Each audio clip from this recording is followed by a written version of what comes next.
All right, welcome. This is an after show from the discussion that I had with Anthony Silvestro. We have a couple people in the back room right now. We have Immutable Destiny and Organg. Welcome, guys. The link to join is in the description, and I just put it in the um, sidebar chat as well. Um, Probably not my best debates, but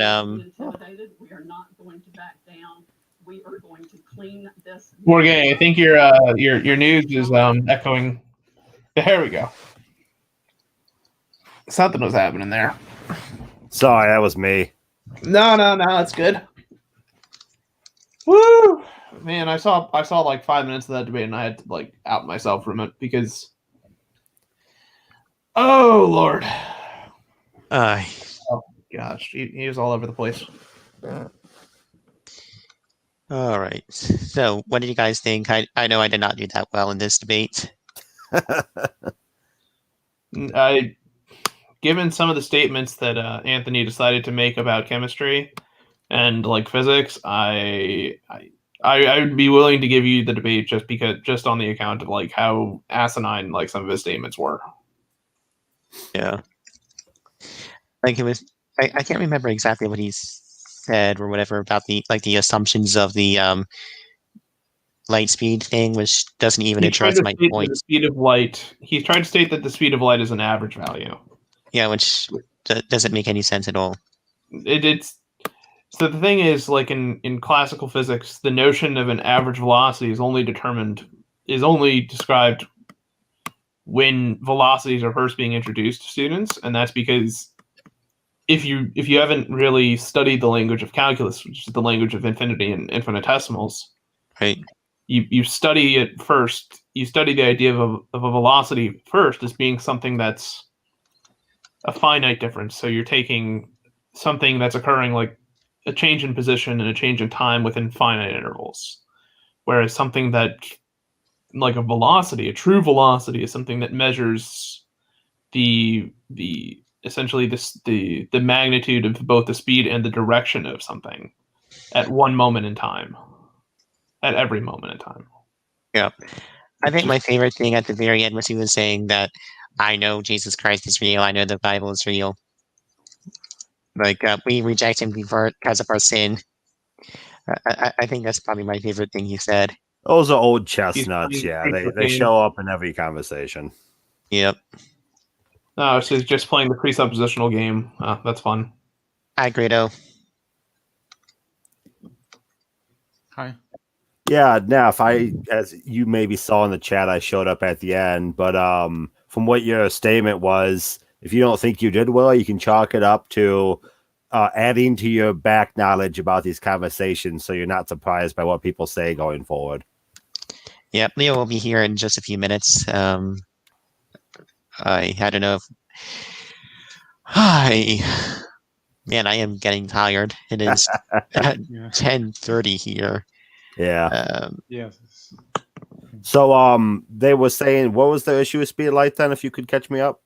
So they were saying that the speed of light is when I brought up the speed of light and how we could tell the age of the universe and all, basically from that, he said that is just the average speed of light that we don't know. That's the speed of light is the round trip speed of light that we don't know the one-way speed of light.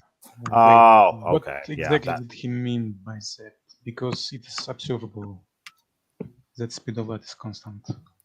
Yeah, you can. I mean, this. You could maybe look up experiments. The speed of light can be determined in a laboratory. I think it was determined like 150 years ago in a laboratory. So yeah, the thing is, like what I mentioned in the side chat, and what they didn't understand is that the speed of light is historically it's been determined by values of what's called the permeability and permittivity of free space constants, which are constants that govern the strength of the electric and magnetic field. Yes, also we see by all cosmology, for example, if we view stars and measure distance to them in spectrum and other feature, we see that speed of light was constant. So maybe you can specify a little bit what did he mean by average speed of light, because it makes in that statement not big sense for me at least. Well, they were trying to imply also like that the speed of light in some way has a preferred sense of direction when it travels. Yep. Which is Hey, Leo. that- Hey, Leo, did you end up watching the whole debate? I did not. I watched probably the first, I'd say two-thirds of it, but me and Immutable had a we had a little meeting with each other in Speed because everything this guy said was just so fucking dumb. So fucking dumb.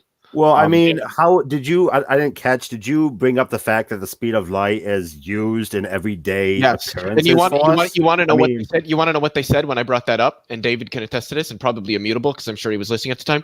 Well, you're just bringing up formula that doesn't refute what we're saying, except that it kind of does. Like I said, if the speed of light isn't constant, our GPS system wouldn't work. And they're just like. And Andrew was like, well, that pretty much said, well, that doesn't refute what we're saying, except that it does, because you're arguing that the speed of light is not a constant, which would mean that you have to now explain how the fuck our GPS system works. Or how nuclear physics at all works. How did we make nuclear bombs? How would we make nuclear fusion reactors? How would we do any of that stuff if what you're saying is true? You have no fucking model. You're just asserting a bunch of dumb shit. And the funny thing is, well, first I want to ask David a question. I asked Immutable. He said he thought that I was being assertive, not that that was a bad thing, but that he didn't think I was being arrogant. Do you think that I was, and be honest, David, do you think I was being arrogant or just a little bit assertive? I think a little bit of those, to be perfectly honest. Okay. I mean, I'm just being perfectly honest with you. Yeah, no, and that's what I asked for. Yep. I can definitely see how being assertive comes off as arrogant, but I think it was more that they were a very arrogant thing to say. I don't think so. You have to understand, people like me with stilted speech almost always come off as arrogant, even though we're not. Like, I was not trying to talk down to them or consider myself better than them in any way, which is what arrogance was. I just was not going to let them spew bullshit. My perspective, something that's wrong, I'm going to tell you what you just said is wrong. Yeah, even if you weren't trying to be arrogant, I kind of feel that it does come across as arrogant a little bit. That doesn't necessarily anything bad about you. It's just how it comes across with me, and I'm just being honest with you. Yeah. I'm sure it comes across that way, but I would argue that I wasn't being arrogant. To me personally, the Andrew guy, he definitely, I mean, there's no doubt about it. He is arrogant. And the first thing that told me that was before we even started the stream, David, when you had asked, okay, where is Anthony? I see, is he here? Because you said he's in the stream, but is he here or is he AFK? And he said, well, and this is exactly how he said it. Well, obviously he's AFK, otherwise his camera would be on. And then that guy tried to say that Catholics worship Mary. I, being a Catholic of 19 years, apparently don't know what the fuck I'm talking about as it concerns Catholicism, to a dude who I can tell you probably, well, I wrote a book on this. Okay, that doesn't make you a fucking expert, dude. Catholics don't worship Mary. That's nowhere in the catechism of the Catholic Church. But I wasn't going to try to make a big fuss over that. That's just a common evangelical talking point. But I think the biggest problem was, and I understand what I'm about to say is going to sound conceited, but I think it's just kind of a psychological analysis of what happened. Number one, I do not think at all that they were expecting me to be as well educated in the subject as I was. And number two, I think that it kind of intimidated them a little bit, where they ended up projecting their own arrogance, because at one point, like, all three of them started to dogpile me, and they weren't addressing anything that I said. They were just telling me how I'm wrong and I can't substantiate what I'm saying, even though I literally just did before they said that.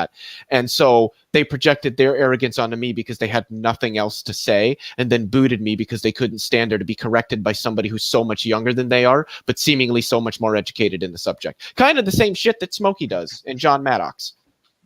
Yep. And that does come across as quite arrogant in all honesty, but maybe it's not me. But for better or worse, it does. But anyway, my favorite thing is at the very end when he says, "You're running from God, you're rebelling, you know that God is real." It's basically what they always say when they have no real argument left. I like how you kept pressing him on the Higgs boson. It's and like I kept pressing them, and like we know it's been I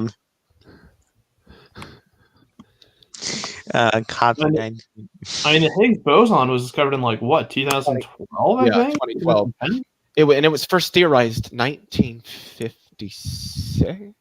I thought it was in the 60s, but Might have been regardless, 62 maybe. I don't know. I'd have to look that up.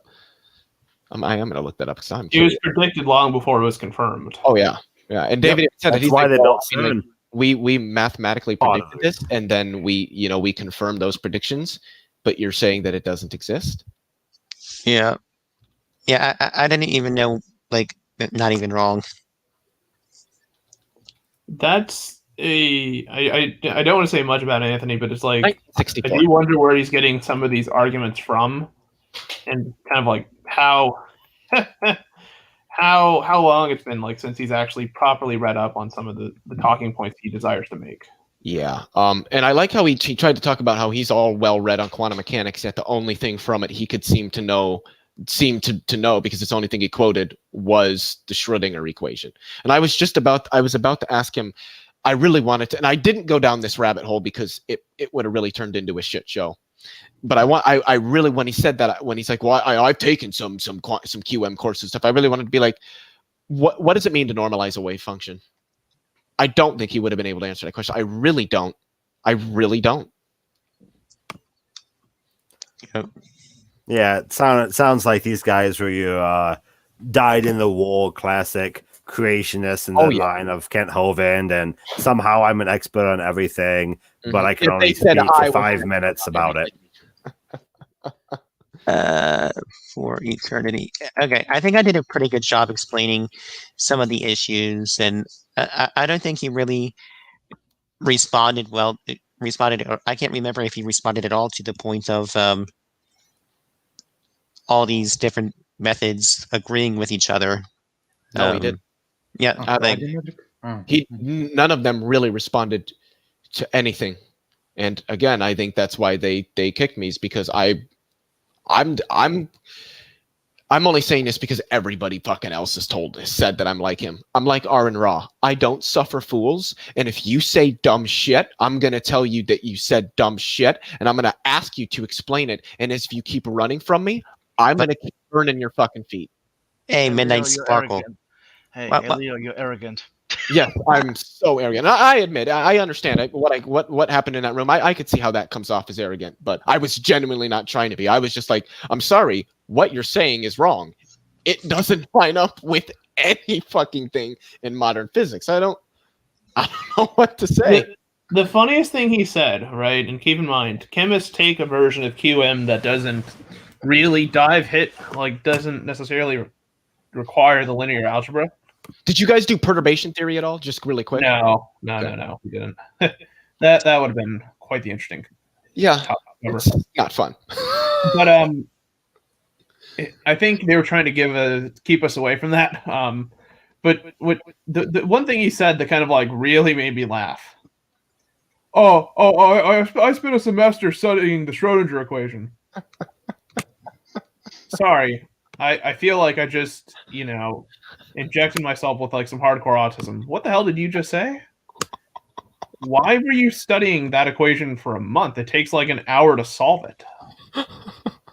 Like that equation, even the time-dependent equation for the Schrödinger, like the time-dependent form of the Schrödinger equation, it's a fairly basic exercise. You can use separation of variables on it. It's like they say it because it makes him sound smart, because it's a big sciencey word, and anybody who's taken like ODE 1 and like PDE 1, it makes you look like retarded. Absolutely, that's not exactly. That's not the audience they're preaching to. No, these guys are so smart because they can say these big words, and never mind pull the equation out. That's not part of the conversation. And who was it, David? Wasn't it? I think not Anthony. It was Andrew that asked me. He's like, I think he asked like, "What is the speed of light?" or something like that. And that's when I first said that. Well, C is often given as being equal to 1 over the square root of the permeability of free space by the what the fuck is going on here? By the permittivity of free. And there's like, oh, you're just throwing out fancy equations. You didn't answer my question. And this is where I can understand where it was a little arrogant. But I mean, and in all honesty, it's true. I said, I did answer your question. I just don't think you were capable of understanding it. Because I did. That answers the question. He just didn't understand it. The other question that was kind of weird, what they asked is like, well, how do you determine it? What exactly are you asking?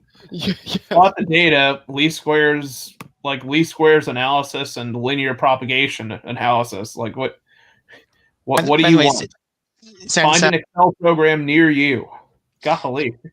By the way, since the whole issue of accelerated nuclear decay and Dr. Snelling did come up, what did you guys think of that? I think accelerated. So, to my knowledge, and I'm not a nuclear chemist, accelerated nuclear decay can only occur when those particles are traveling near the speed of light. And it occurs in a sense that the particles are now obviously time dilated, but in within the frame of reference of that atom, it's actually there is no difference. If you were outside looking in, so to speak, from a much slower frame of reference, you would see it decay slow, like as I know immutable, like we see with muons, and how we know that time is tenseless because they're time dilated, they decay more slowly. But the thing is, because the nucleus is and I'm going to be a little bit simplistic here, is point-like. It is buffed or buffered rather by the electron cloud. That is why variances in temperature and environment and what have you have no bearing whatsoever on the decay rates, which are constant. I think for at least beta decay, its constancy can be given by the Fermi coupling constant, which if Anthony's the type of guy who's going to deny that, he would have to tell me, he's first off, he's going to have to run through electroweak theory, because I don't think he knows anything about that. But tell me where in the electroweak theory, which is, I mean, you can use quantum flavor dynamics, but because the electroweak theory is kind of more simple, we use that to figure out how the constants that govern the weak interactions, the coupling constants, are wrong. Yeah, I seriously doubt that if he spent a month trying to analyze the Schrodinger equation and its solutions, that he's going to understand basic quantum field theory. Yeah. By the way, since Dr. Snelling did come up, I will point out that Dr. Snelling is a very dishonest man. Yes. He published, and that's what I'm trying to press on him, and he never really answered. Kind of trying to deflect it back on me. Is Dr. Snelling published work in the peer-reviewed journals, agreeing with the billions of years timeline. I don't know who this is, Bullies. I see you in the back. I'm not letting him in. Who is it? Some guy named Bullies. Oh. Probably P Mars. How much do you want to bet it's P Mars? Oh, it is. It's probably P Mars. It's probably.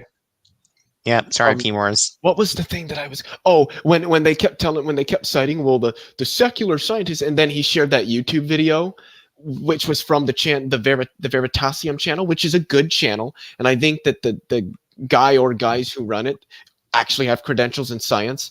But the problem is, it would be like citing Wikipedia. You're not actually citing a source.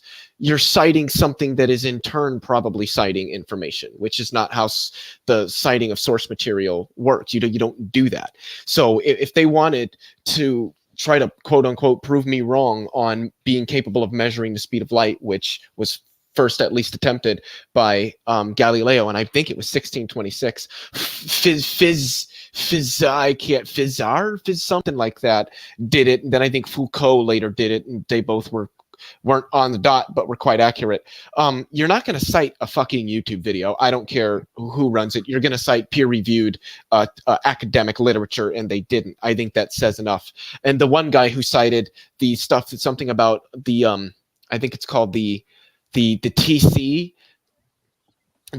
Higgs boson, which was an early attempt at trying to argue away the discovery of the Higgs boson, was from an article that it's not something I've ever seen. Not to mention, as I had pointed out in the side chat, the YouTube live chat, that wasn't even taken seriously by the theoretical physicists because it didn't align with the mathematical data that we had from the remnants of the collision that matched that of what Peter Higgs first formalized in 1964.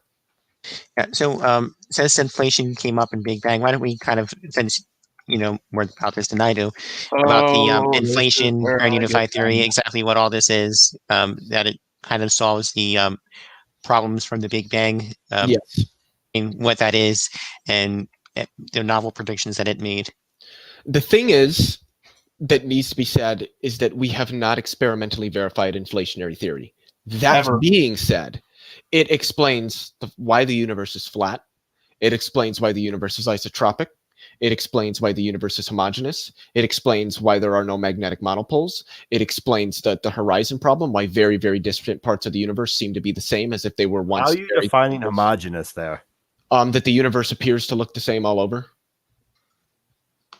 But it's not. The universe is not homogeneous. If you were to take, if you were to take a random sample, like a random chunk of the universe, and you compare the population of particles that occupy it, you would discover that the distribution of particles in each location is about homogeneous. Yeah, the universe is homogeneous. Isn't the whole reason we have like stars and galaxies because the universe is by definition not homogeneous? No, that's because stars and galaxies are also homogeneous, like in terms of their you can look anywhere.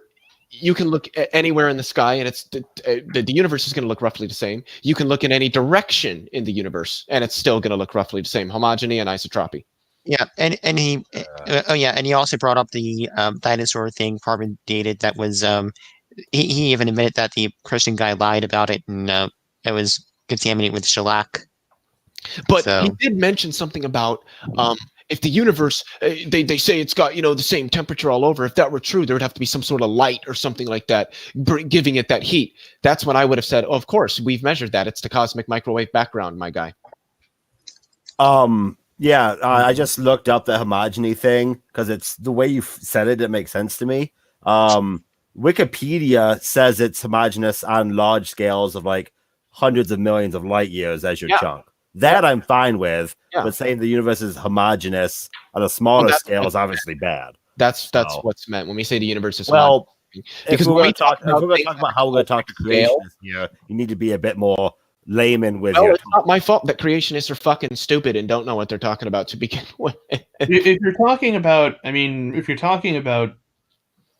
you talking about like within a star or what? Like, because if you want to say the universe is homogeneous, cool. But if you're talking with people, if you're talking with someone that maybe doesn't quite land that, you don't want to necessarily talk over them. That just kind of makes you, excuse my French here, look arrogant, right? The whole point is to have a conversation, not to win. So say the universe is homogeneous, but say on large scales, because that is where your statistics become true. On small scales, obviously it's not true, right? The Earth versus right next to the Earth is not homogeneous for particle count.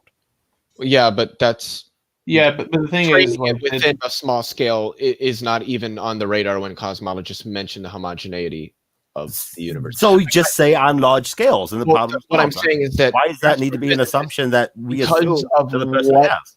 Because of how homogeneity is defined in astrophysics, there's no need for the qualifier. Again, you're assuming. Sorry, go ahead. Typically, when you refer to like homogeneity, you're referring to an abundance or some type of population density within a sample. Yes. Right? So, I mean, if you take like a star, for instance, like Earth, and you compare it to another terrestrial body, like somewhere else, say one that's from a different galaxy or whatever, and you were to, chew it up and, have part of its, a sample of it exerted to, atomic spectroscopy, you would approximately observe that the composition in terms of what compounds and what elements comprise that geosphere are the same, and in about the same abundance. I'm not arguing necessarily the homogeneity of the universe. I'm just saying take the extra 2 seconds and add that qualifier. It's only going to help the conversation. Yeah, but okay, the thing is, I don't see how this is a bad thing. But the thing is, like, homogeneity is always a relative term. Yes, and you make it and you describe what relative you're referring to by saying on super large scales it's word sentence each thing. It's that one word you said before. Exactly, yeah. That's what I'm saying here. I get you. Me and Leo maybe have different points of view on this, and I had this conversation with Smokey, funny enough. To me, I think it's worth it to simplify the conversation, right? That's education is bringing it down to the level of your audience. That's what education's all about. So if you want to say something big, you should be able to explain it in smaller terms as well. Say the universe is God damn it, that word. Say the universe is, yes, thank you, Leo. Say the universe is that, but add the extra 2 seconds of that qualifier so that you don't have to go 5 minutes off in this tangent. Yeah, I get you. That's all I'm saying. I'm not trying to argue you wrong. Yeah. No, I get it. I mean, it's just I just see it as an unnecessary qualifier. I can see where he's coming from. That with a creationist, you should always qualify your statements, because if not, they're going to probably end up straw manning you. So far out of the water. I think a lot of these issues in the conversation, because creationists love to take you down that road, as David just dealt with, right? So close off those doors as best you can. Yep. That helps out. Even you're still going to go down that road eventually, but at least you can kind of steer the conversation, you know? Yeah. Or be able to say, hey, I already qualified before that this is what I meant when I said that. Yeah, definitely. And I did want to say, I think David did a second time handled this very, very well. His opponent, they seem really, really preachy when they talk, like they're not trying to address points. They're just trying to be like, well, God, and the one time when you said, so what is your motto? How would you explain this? And he said, he pretty much went, well, God did it. I did it. He even said God did it. And I said, that's basically, that is magic. That is 100% magic. I love that, because you were like, well, that's pretty much just an appeal to magic. And that's what it is. It's magic. And there's no model. There's no explanatory power for it. It's just magic. God did it. Religion, creationism is an excuse to stop thinking. Yes, these questions are hard questions, but saying God did it is just an excuse to stop thinking. And when I heard him say that, I started laughing. I went out loud. And then you said, well, that's just an appeal to magic. I started dying. I was like, yeah, get him. When did he say that? What was the context? I missed that. Like, what was the topic you were on? Like, I was kind of, I asked him about the distant starlight and said, okay, how does your model explain these distant starlight? God made it that way. That's kind of what he said. Gotcha. So, I mean, I believe one of the classic examples of using speed of light is, I can't remember the machine, but they used it to prove the Earth is rotating.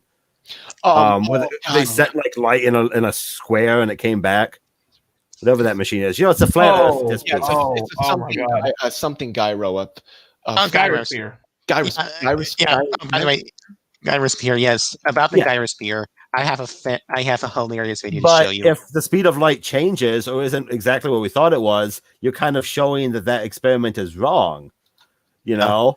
And are you saying the Earth is flat because we can't trust the speed of light because this thing is? I mean. No. Ring laser gyroscope. That's what it is. Oh, okay. Sorry to interrupt. I just got really excited. But I mean, that is based off the speed of light having a certain speed. So the Earth itself, the laser slows down because it's going around the Earth, right? This goes off of speed of light. Yeah. If you say speed of light is changing in direction, that should show up in those simple 18th century things. And I also like a really big ass one, right? Yeah. I also wanted to mention, David, and I'll say what I was going to mention and then tell you why I didn't mention it.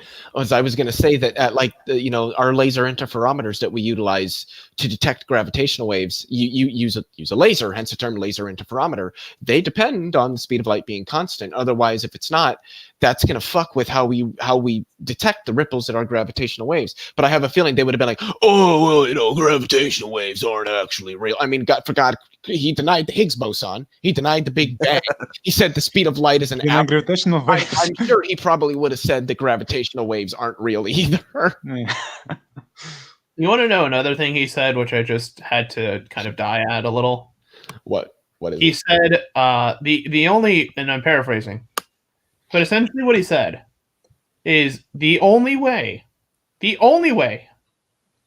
get a hot fluid to cool down is for it to be mixed. Really? Wow. In what context was that? About thermodynamics in the universe and how it's cold. Yeah. What does that mean? Hot fluid? Apparently, he's taken like chemical thermodynamics, but never learned the first thing about it, which is does his coffee stay hot forever or something? I don't know like how he learned heat flow or like if he ever studied any basic like fluid dynamic differential equation. I should have need a differential equation. Just your coffee cools if you don't drink it fast enough. Yeah. I mean, I should have pulled a Nathan Thompson and asked him, "Do you know what the R value is?" It's one of those things where it's like,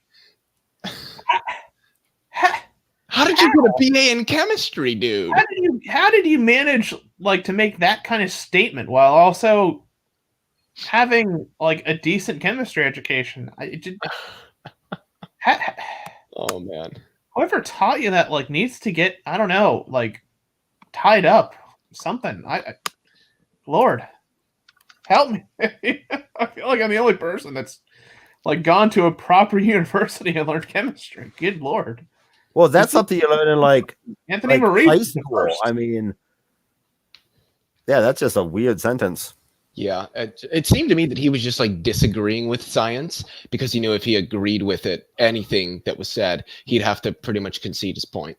But that's not disagreeing with science. That's disagreeing like with common fucking sense. Yeah. I think I honestly think the next time someone says, "Oh, you're just denying God because of your sin," I think I'm going to just start saying, "Well, you deny science because you don't want to admit you're just an animal." Go ahead. I would.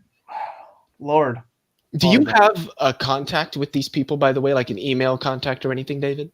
Yes, I do. Okay, and maybe you already did this. I don't know, but I would like to contact them to ask Anthony if he wants to have a debate on specifically physics and God. Yes, Zach, Anthony Silvestro, to see if he would be willing to have a debate on like modern day debate or on agreed to disagree, a third party platform, so his mods can't come save him every time he gets proven wrong. I have a feeling he'll probably say no for obvious reasons, but. Oh, hey, look, he's in the side chat. Hey, David or Anthony, would you like to have Sylvester, come on in. That was fine. Debate on physics and God? Yeah, come on in. Come on in and show us wrong. Come on in, Anthony. You guys are amusing. Lots of straw man arguments. Yeah, I didn't hear you say that the only way that a hot fluid can cool down is if you mix. I definitely didn't hear you use like the undergraduate equivalent of the coffee analogy. I'm sorry. I just have to laugh. I mean, this is Nephilim free level misunderstanding of science. I mean, you can come in and justify your statement about hot fluids only being able to be cooled down by that a hot fluid. Hey, there he is. Hello. Hey. I definitely didn't hear you use like the undergraduate equivalent of the coffee analogy. Your stream is here's what's interesting is that I mean, this is Nephilim. Hold on a sec. I'm going to meet you guys. At no point did I misrepresent David at any you point. You can come in and justify your statement about hot fluids only being able to be cooled down by airstream hot fluid. Hey, there he is. Hello. I'm going to mute everyone real quick. I definitely didn't hear you use like the undergraduate equivalent of the coffee analogy. Somebody's got to play it back.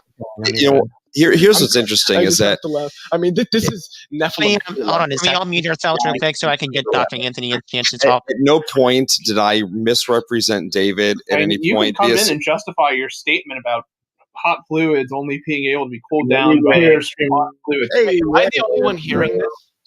If somebody's got it on playback, like someone has the undergraduate equivalent of the coffee analogy. Somebody's got it. It's either Anthony or it's David. That are unmuted. Hold on a sec. I'm going to mute everyone real quick. Trying to figure out everyone's muted. Can everyone try and say something real quick and try and unmute themselves out because I want to kind of figure out where it's coming from because there's definitely a bad echo in the back. Let's see if this is any better. Dr. Silvestro, thank you for coming on. I'm just going to mute everyone for a few minutes so you can have some time to talk. And if there's anything that they are misunderstanding, please feel free to correct them. Hold on a sec. There you go. You're unmuted now. Yeah, I mean, context is always important, and so I get it. It's a lot of fun to try to make fun of creationists. Here's the reality. You can go online. You can see what my credentials are. Like, there's no hiding what my bachelor's degrees are in. That I have a doctorate. I mean, these things are very, very clear. And I would love to see what all you guys have as degrees, just for the fun of it, right? Having said all that, you don't have to have a degree to have knowledge. So I don't really care about that so much. About degrees, to be honest. Yeah, I'm undergrad right now. Yeah, no, sure. I mean, if you're asking about my own credentials, I have a BA in chemistry. Okay, wonderful. So then, if you have a BA in chemistry, you should also have a fundamental knowledge of English language. And when I was speaking, I was very clear about what the analogy was in terms of the coffee cooling down. The issue was about when you put the ice cubes in, for that mixture, for the heat to transfer, it takes time, or you mix it and it happens a whole lot faster. That was the point of my analogy. Not that there's not other ways for heat transfer to occur. I mean, so that's being ridiculous. If you want to actually have a real argument and you actually want to have a real debate, you can't have strawman arguments about everything I said, because all I've heard so far. The way you're expressing the argument is, in that case, just not the best that it could be. Because even if you put something cold into hot fluid, effectively the time it takes for that system to equilibrate is not very long at all. Yep. Hold on one second. Takes a matter of seconds. Quick one-on-one conversation with Dr. Silvestro. So I'm just going to mute everyone real quick. So Dr. Silvestro, once again, thank you for being here, and thank you for having this conversation with me and jumping onto my stream. Oh, you're well. Hey, I've had a good time with you, so I'm glad to be on. Did you happen to listen to the whole? Did you happen to start listening to the whole stream, or did you just start jumping in? You know what? I've been listening for maybe 2 or 3 minutes. Is all it's been, and I probably heard a half a dozen strawman arguments in just that period of time.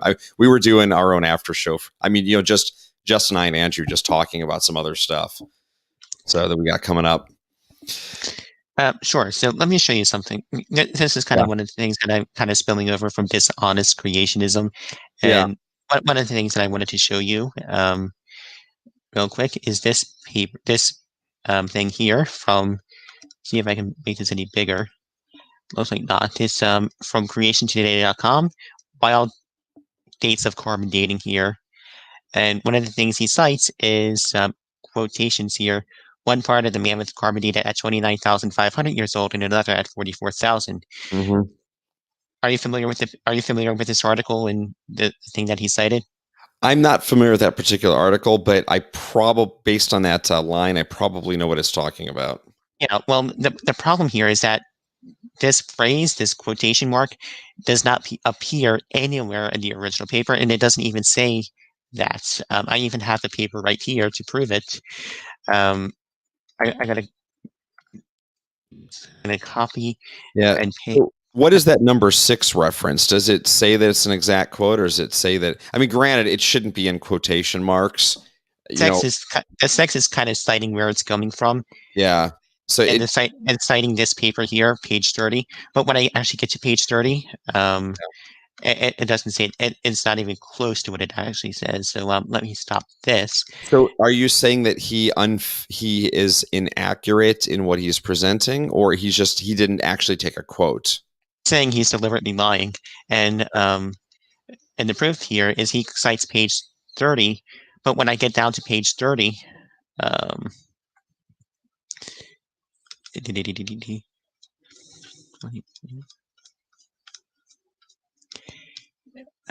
page 30, here we go. This is a table. This quotes does not appear anywhere on page 30 or even anything remotely like that. And if you don't believe me, I'm actually going to copy and paste the entire quote. So what I'm asking is I don't doubt what you're telling me that the quote doesn't appear. What I'm asking you is the information that he has in the quote accurately representing what's in the chart? No, it's not. So that's just a lie altogether is what you're saying. Because there's a difference between that versus putting something in quotes that really shouldn't have quotes on them if he's just summarizing something. Lying, because that's not what the paper says, and Kent Hovind's been corrected on that in debates before. So he's lying. He knows he's been corrected on it. He's taking 2 different mammoths that have been carbon dated at different ages and putting them together and say, okay, this must mean that carbon dating doesn't work. They must come from the same mammoth. It's that kind of stuff that I was talking about. Oh, is that Kent that did that, not Eric? It's both. That's Eric Hovind's website, but Kent Hovind did it as well. But Kent did the actual research. So I know Eric. I don't know Kent very well, although I know people that know. I actually know Kent. I debated him a couple times. What do you think of Eric? Just curious. I like Eric a lot. He's a very nice guy, very knowledgeable. When it comes to Kent, he's 99.5% of what he says is spot on and outstanding. But there are some issues in some of the things he says. And so I would actually take issue if you are accurately, because I haven't read that article, if you're accurately proclaiming what he said in that article, that's a problem, because we understand carbon dating a lot better today and can explain some of those issues quite well. Some of the issues with the marine reservoir effect. Well, the issues being, number one is as you correctly stated, there's an upper limit on carbon dating, 50 to 60,000 years, depending on the research that you read. They used to say up to 100,000 years. It's closer 50 to 60. Okay. So we understand that's the upper limit. Now, when it comes to absolute ages, if you're trying to use carbon dating to get an absolute age of something, we go back to assumptions. There's a major assumption that secular scientists will use, and that is that there's an equilibrium of carbon-14 in the atmosphere, meaning that the amount that's decaying is equal to the amount that's being formed. Except we know that's wrong. Like that entire assumption is wrong. I agree it's wrong. That assumption's wrong, and that's why you can't get accurate dating. The thing is, we can actually... When you're referring to like isotopic comparison, right? Typically, you're referring to. Sorry. I'm still wanting to kind of have just a one-on-one real quick. I'll meet you guys in a few minutes. But the thing is, we can calibrate it using dendrochronology and other methods, so that's not really a problem. But the original assumption was incorrect, so therefore they had to reevaluate and redate things with the new evidence. Yeah, but the creation scientists, at least today, you could probably dig up research from guys 30, 40 years ago, and we would disagree with that today. Creation scientists do not use carbon dating to give absolute ages of once living things. We use carbon dating to show that, look, dinosaur bones, we test them. They've got radioactive carbon in them. We test diamonds. It has radioactive carbon in it. We test coal seams and oil samples. They have radioactive carbon. What does that mean? That all these samples must be less than 50,000 years old or so in order for it to still have detectable radiocarbon according to today's ability to measure those things. So we use it strictly for that. We say, look, dinosaurs can't be millions of years old because there's radioactive carbon, let alone the red blood cells, spongy tissue, and other things. And so that's the way we use it. Yeah, and if I could respond to that real quick. Yeah. The diamonds actually, Dr. Snelling's, and this is from Dr. Snelling himself, they're dated in like 55,000 years. So this is already very minuscule, well outside the normal accepted date range. And of course, there is nearby cluster Decay, which Orge is actually a geologist, and he could probably explain that pretty well. Nearby Decay could also affect that. So again, that part is well understood. But my question to you is, and I know I asked this, but I can't remember what your answer is, and I do apologize. Why is it that the dates that we get are so consistent with each other, with the difference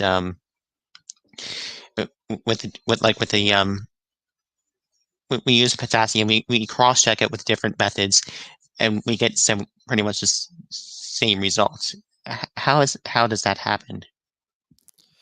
Well, so you won't like this answer, but I will say it's confirmation bias in terms of those researchers, because there's a lot of assumptions that go into not only the beginning part of how we even potentially do radiometric dating, let alone how we actually conduct those tests. Because Andrew Snelling and other guys have done things in the RATE project and have shown they've tested the same rock layers with different methods, and they come out with vastly different. I mean, some rock layers are over 1 billion years off between different methods.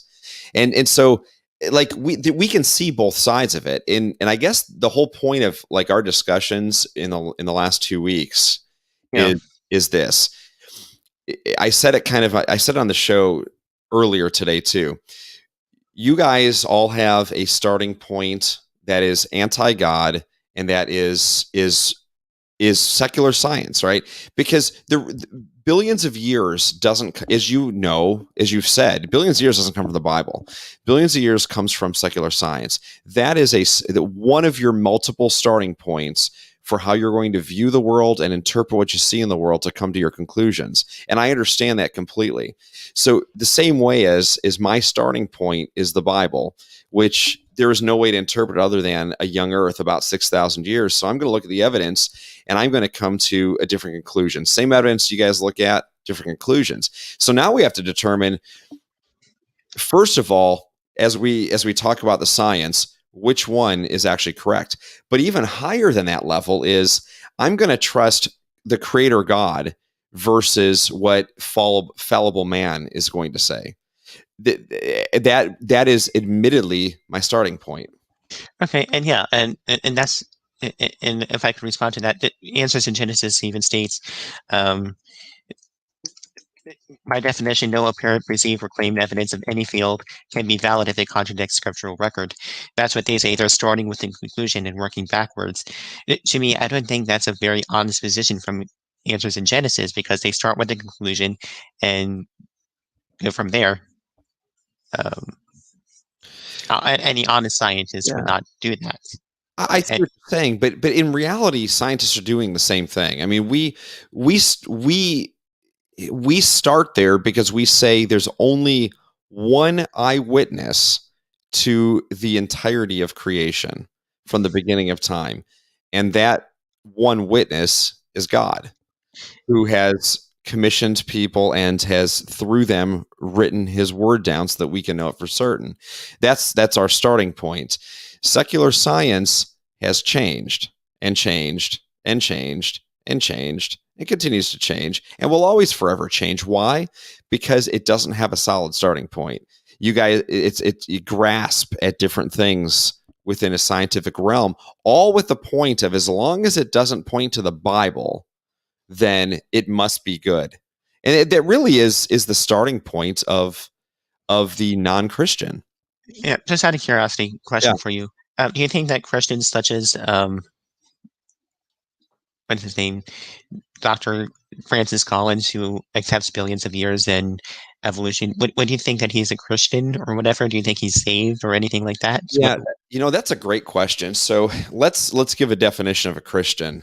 So for us to answer this, to be a Christian, it is to have a proper understanding of the gospel message. The gospel message being that we have all broken God's law continuously. We've lied, we've stolen, we've lusted after women, we've done all kinds of things. We've all broken God's law continuously. And because of that, we deserve just punishment from God. And we deserve to be in hell, lake of fire for eternity for our sin, because we've broken the law of God, who is eternal. But in his grace and mercy, God sent his son, Jesus, fully God, took on flesh, so he became fully man as well, and that he lived the perfect life we're not capable of, went to the cross to die, and that through his death, burial, and resurrection, not for his own sin, because he had none, for the sins of those who repent and believe, he paid the penalty in full.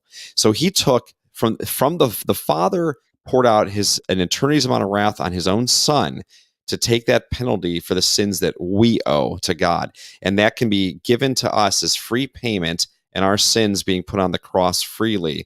So we can be given a free forgiveness of our sins through repentance and faith. That's the gospel. Now notice, at no point in the gospel did I say 6,000-year-old earth or billions of years old earth. Okay. So Francis Collins, I don't have an issue with people being Christian but don't have a good foundational knowledge of creation, because there's people that don't have a good foundational knowledge of a number of doctrines in the Bible, and I wouldn't call them non-Christians, because I have to base their Christianity based on their knowledge of the gospel. Yeah, and oh God, I was just going to think. He's misinformed. I will say that he has problems in his theology because of it. I think I have a decent overview, decent understanding of Christian theology. What do you think? Okay. I think you have a better understanding of stuff than a lot of Christians do. Which, I mean, even though you don't agree with it, you understand it. To understand the fact that the Bible is incompatible with evolution and incompatible with deep time or long ages is something that most Christians either don't know or haven't taken the time to find out, or they're just simply trying to compromise. or they're just trying to compromise. Right. I'm gonna unmute Orge. He is a geologist. I know Orge. You had a couple of things you wanted to talk to him about. Yeah, I can talk with them, but I think both ID and Leo are ahead of me in this. So if they want to go before me, I think that'd be fair. Sure, I know. Okay, sounds good. Me too. Leo, I know, wanted to. By the way, I will say this. Leo, in the very beginning of the stream when he came on, he asked me if he thought I was if I thought he was arrogant. I even said yes a little bit. He came across as arrogant. He's shaking his head yes. He wanted to talk about the Higgs boson particle. So I'm going to unmute Leo, and hopefully you guys can have a cordial conversation together about that. So, Leo, the mic is yours. As soon as I figure out. Okay, I think you're unmute yourself, Leo. All right. So before I even dive into the experimental verification of its observation, you claim we haven't found it. Might I ask you how you would purport to explain how mass is delivered to subatomic particles? How what is? How mass is delivered or imparted to subatomic particles, like say the electron or the top quark. What do you mean how it's? I don't understand your question. Why does the top quark have mass on your model? I can explain why. It would be through the Higgs mechanism, which requires the Higgs boson. You claimed that we haven't found the Higgs boson. How would you explain why all the other subatomic particles, elementary particles, have mass? Well, that's a whole different discussion versus what my context was of the Higgs boson. My issue with the Higgs boson is that this is used as a rescuing device because of the problems with the Big Bang model. Look, physicists admit to the problem of the Big Bang, many problems of the Big Bang. And I also understand in science that when we have problems with the model of something we're trying to prove, that we continue to try to figure out what could potentially be wrong with our model. So I understand all that stuff in the science realm. Can I respond to that real quick? Mm-hmm. Sure. So, of course, no theory in science is complete. No theory in science will ever be complete, and that's the beauty of science. For example, Newtonian mechanisms weren't great. However, there was a big flaw. The flaw in here was the orbit of Mercury. Newtonian gravity and classic Newtonian mechanics couldn't really explain it. So there was a hypothetical planet called Vulcan that was affecting its gravity. However, we were never able to find it. So does that mean that all of gravity is wrong? No. Einstein came along and figured out, okay, this is what's really happening. And the theory of relativity is a better understanding, gives us a better understanding of what is going on. So it's the same way with the Big Bang Theory. The Big Bang Theory actually does a beautiful job explaining a lot of things. For example, the acceleration of the expansion of the universe, the cosmic microwave background, the abundance of hydrogen in the early universe. There's numerous things that are explained by the universe starting out in a very hot, very dense state. My question is, because I have, like I said earlier, when in the other stream that when you guys were having your debate, I've actually sat down and talked with astrophysicists and particle physicists. The Higgs boson has nothing to do with the lambda CDM model. Also, just out of curiosity, and the thing is, if you want to overturn a theory in science, you have to bring a model, and your model has to explain our observations better than the current model and make novel predictions that come true. And this is kind of the thing that I've been trying to hammer in when creationists and stuff like that is, what exactly is your model? I asked you, and you just said God did it, pretty much. Okay. So what's your? Okay, I will read my model for you. Okay. would love to hear your model. Yeah, I'm gonna I actually do want to understand your model. That way I can kind of understand it a little bit better. Perhaps I don't understand it that well. Okay, you know, I'm happy to. Okay, so in the beginning, God created the heavens and the earth. The earth I knew it. I knew it. void, and darkness was over the face of the deep, and the Spirit of God was hovering over the face of the waters. And God said, "Let there be light," and there was light. And God saw that the light was good, and God separated the light from the darkness. God called the light day, and the darkness He called night. And there was evening, and there was morning, the first day. And God said, "Let there be an expanse." I can read forever, by the way. So I don't know if I got my point across yet. So the I got your What is this waters? No, look, I mean, I can read creation accounts from like the Bhagavad Gita and other. So like, here's a religious question. texts. Hold on, Ian. they're from Hold on a I second. wanted to finish because did have a couple more questions before this goes off on another tangent. So, and you said you have I believe it's a bachelor's in science, double major in chemistry and mathematics. Yeah. Okay. Do you know what sigma is in science in terms of like saying something like 2 sigma or 3 sigma or 5 sigma or 6 sigma? You know, you're talking to somebody who's been 20 years removed from my bachelor's degree. That's why I was asking. I didn't know if you. So- you knew. So that I'm not refers gonna remember Can I- everything So anymore. like I will say, to the level of confidence that we have in something. 5 sigma is universally accepted as observation. What it means is that, and the whole sigma thing refers to the standard deviations and how probable You're talking statistics. You're not talking science. how probable statistics is an important aspect of science. It refers to I how agree. probable it is that confounding potential, there could be potential confounding variables that give us this data when it's not actually what we think it is. So 5 sigma is considered observation because the odds of that occurring are 1 in 1 million. You do know that the observation of the Higgs boson, not only having been confirmed past 2012, we've observed it more than once. It's literally the same exact features, the same exact data matches up with what Peter Higgs predicted in 1964. You do realize that is at 5 sigma, correct? Well, I don't know what sigma it's at. I do recognize. At 5. I mean, objectively, I can tell you from the atlas.cern website, it's at 5 sigma. And so I wouldn't even try arguing based on what somebody put as a statistical probability. What I would say is that this is full of confirmation bias. In what way? In what way? Because they're desperate attempts to prove billions of years. They're desperate attempts in order to protect the Big Bang model, which is the only model they have. The Higgs boson, though. The Higgs boson is related to particle physics, so it doesn't play into the early universe. Other than when the Higgs field started to couple to the other Dirac fields and give those particles mass. Okay, but that happened after the Big Bang, 10 to the negative 12th seconds after. I agree. That's where it adds in, and that's what changes. That's what fixes. Again, what we always go to is Creationists, the horizon problem, but it fixes a number of other issues by having this Higgs boson particle. So I understand why they desperately want this to be the case. But see, again, we should go foundationally in these things. Where did the matter come from to begin with? Where does matter come from?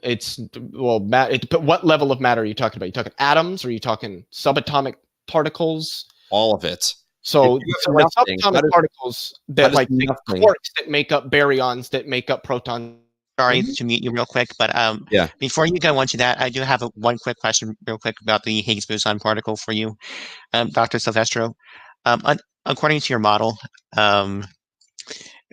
what is about who cares? According to your model, if the Higgs boson particle actually is discovered, and you would agree with that it is discovered, what is that? What would that, in your opinion, change your model at all? Or what? How would it discover? So a particle is not going to make or break the fact that God made everything. It doesn't change anything. So when you're talking about theories, I mean, you talked before about theories. Let's make sure we differentiate some things in science. There is a difference between what we would call actual facts. Laws, right? There's a difference between laws and then theories. Theories, you can test them over and over again. You can have really good theories. They never become law. Correct. That is actually correct. And they never become fact. If I can, the thing, scientific law is a mathematical formulated description of reality. So when we talk about or chemical or physical, so these are mathematical descriptions of our observations, and then the theories help explain them. I'm sure you would agree that the germ theory of disease is a fact, even though it's still called a theory. And yes, it is a theory. And the cell theory, as a dentist, I wouldn't call it a fact, because we know so little about germ theory and what actually happens in the body. We know so little about what happens in the mouth. So we have constant models that are getting continually refined. Like it's pretty safe to say if you drink too much sugar and you don't brush your teeth, you're going to get cavities, right? I mean, that's pretty common. It's also pretty well understood if you eat too many calories and don't burn them off, you're going to gain weight. So we have some things we understand in our models, but that doesn't mean that scientific law. Okay, so do you, out of curiosity, do you deny germ theory, or what do you think of it? I think it explains as best as we can explain what we understand about germs. Of course, you have a chemistry degree. The atomic theory of matter is still it's still a theory, and we're still learning about it, and we're still digging holes in it. But anyway, Leo, you have your hand up, so yeah, I agree. Yeah, so Leo, I know you've been very patient, so. So if you want to know where matter comes from, particles that make up atoms that in turn make up everything are just really statistical perturbations in fundamental fields of energy or force. I'm sorry. No, this is the same stuff that Stephen Hawking and Richard Dawkins kept saying. Are you saying you know more than Stephen Hawking? When it comes to particle physics? Absolutely. If he said, wait, you know more about particle physics than actual particle physicists? When he said, hold on a second, so we make sure my words are taken correctly and you guys don't strawman me a bunch of times again. If somebody says that you can get something from absolutely nothing, then yes, their understanding of particle physics is worthless. Which nobody says. Hold on. Really quick question before I want to ask. Where does the matter come from? So I just told you where. No, it doesn't. Really quick question. Really quick question. Yeah. Do you know what gauge field theory is?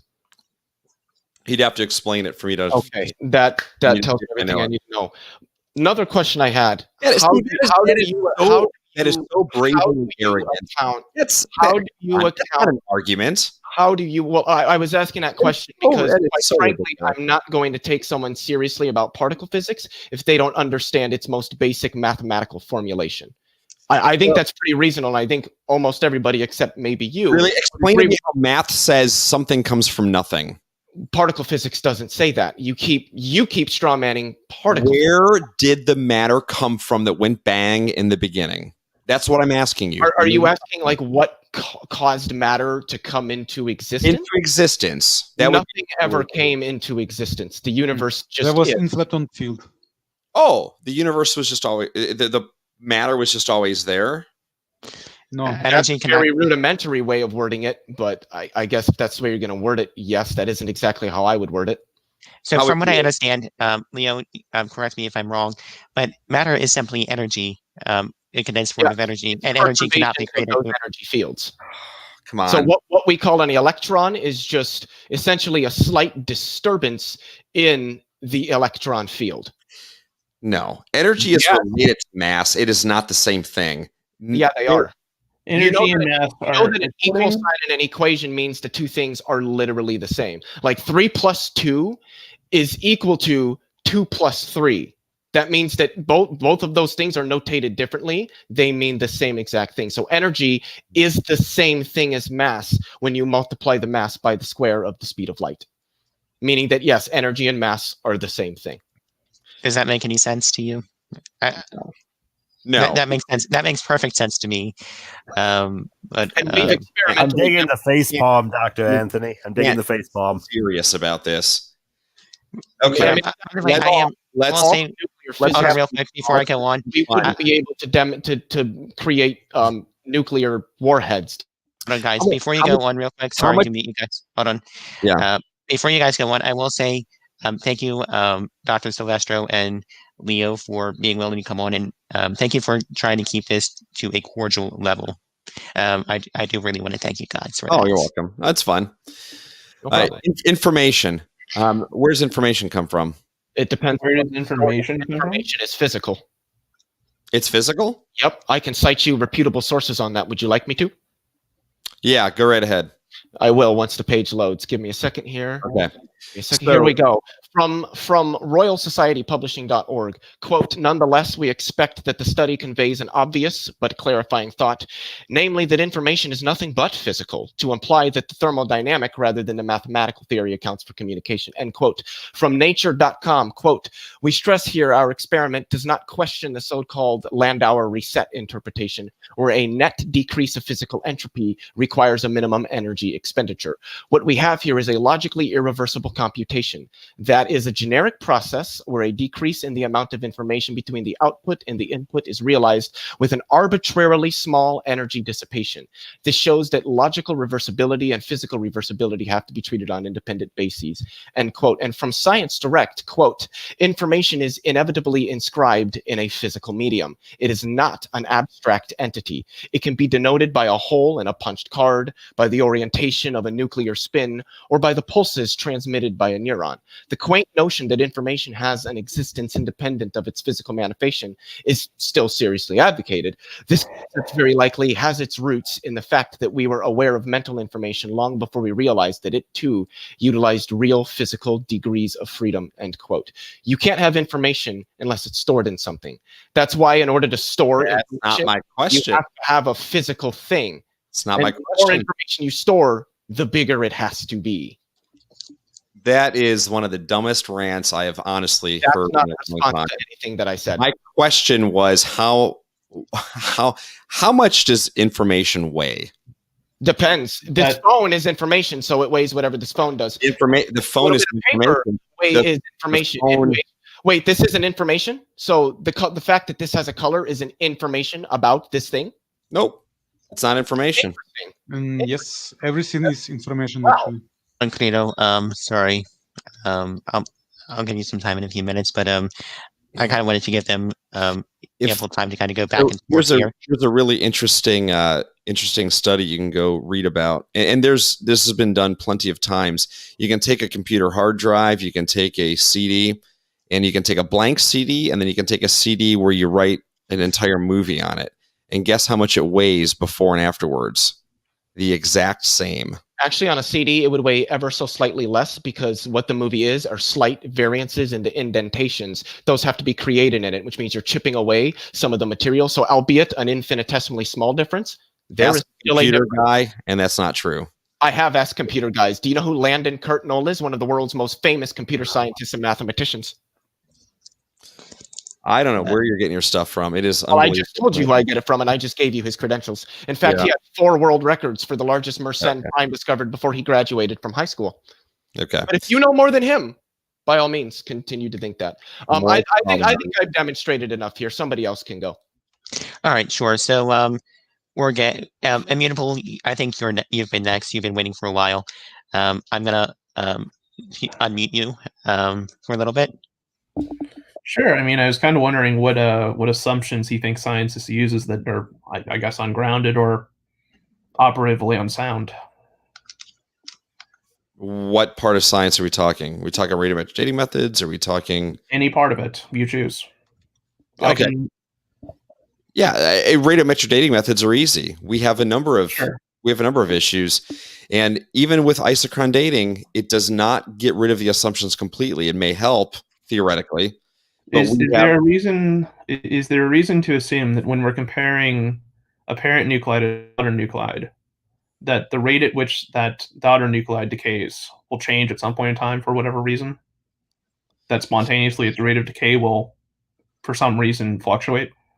See, the way that you're stating it isn't correct because you're taking an assumption and then you're trying to. No, what I'm asking is you're saying that there's some kind of nonlinearity in how a daughter nuclide decays. No, right? what I'm saying, no, that's not what I'm saying. Here's the thing: you're trying to put the burden of proof on me. It's not on me. No.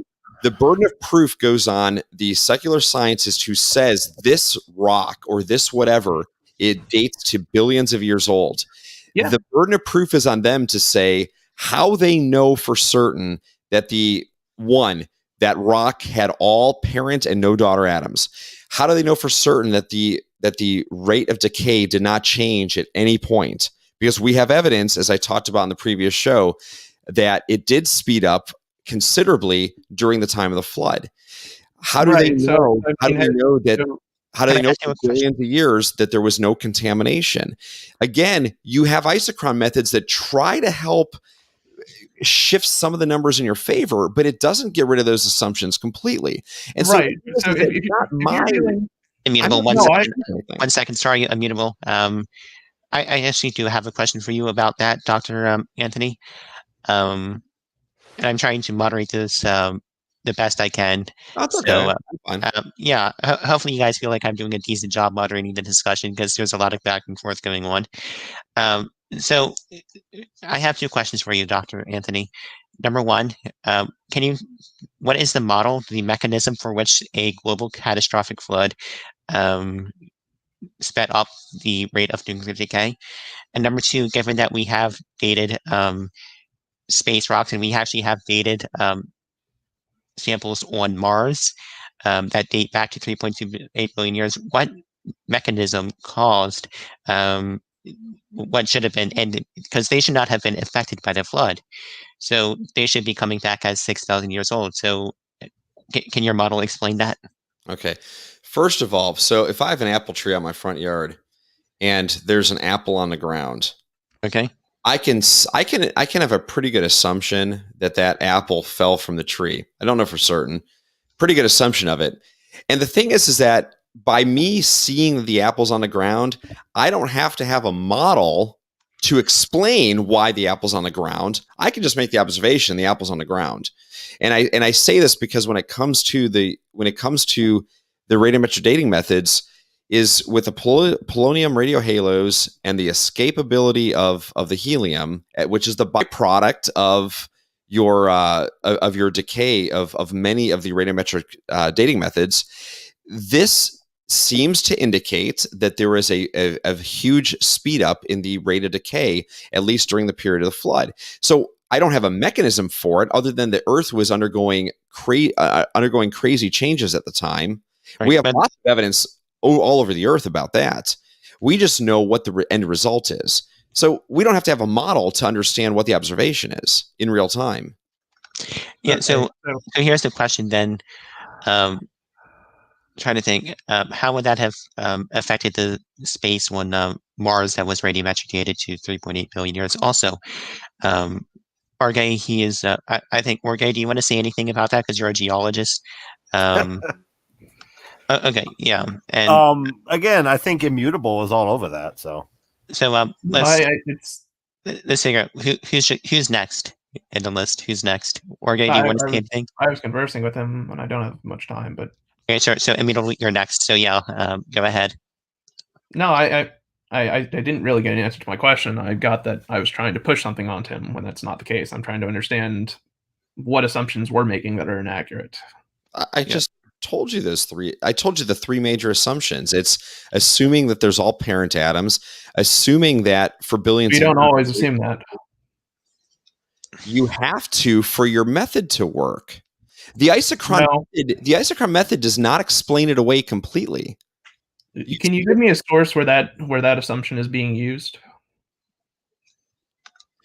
Okay, the very fact for you to be able to count the No. I didn't ask for your opinion. I'm asking for journals or any kind of reference guides that are using that as an assumption when geologists are going into the field, picking up a rock and determining what type of analysis, be it radiometric or otherwise.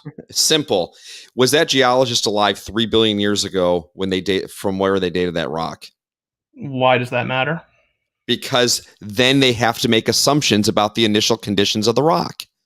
Do you think that not rocket science? Do you think that people see it? Good. So do you think that people that are that our geologists are not aware of the rocks they're studying, and under what conditions those rocks were likely to have formed under? Okay, see, that's the key word, likely. They don't know. They're making assumptions. You guys read journals that are full Okay, of but that still doesn't words. answer my question. These are fuzzy words. Likely does not mean it happened. Likely, no, nobody is saying it does. Science never claims 100% certainty. And if that's what you think science is trying, have assumptions by definition. Yeah. Sure, and I'm asking again and again, where are the assumptions wrong? Where do they fail?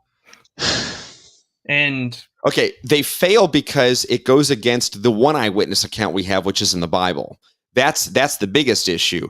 But okay, so by that standard, but beyond that, well, it is the only standard. No. Okay.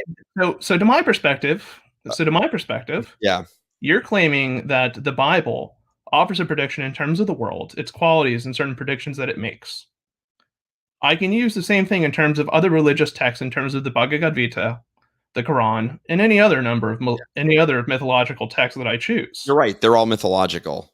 Right, so it belongs to mythos. So it doesn't matter which other fake gods. Well, sure, but now you're contending against other religions and their accounts of creation. That's easy to do. So, real quick. Well, sure, but you haven't proven yours to be correct. I don't anyway, God has made himself known to every one of you by his creation and the things that have been made. The reason why you can't figure out how a single cell somehow came together in ponds or dirt.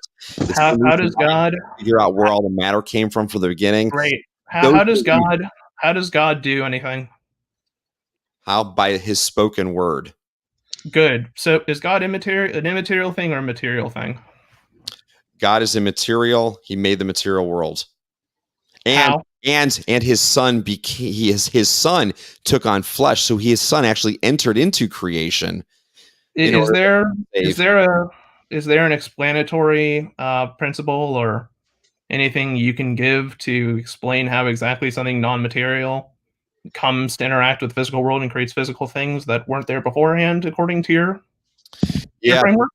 So I'm glad you're bringing this up. This is great. So let's ask a corollary to this then.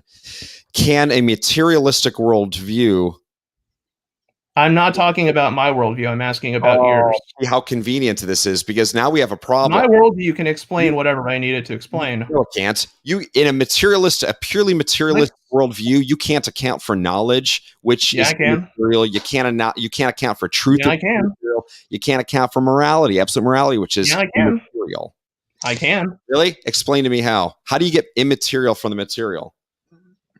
What do you consider to be immaterial? Knowledge. What metric have you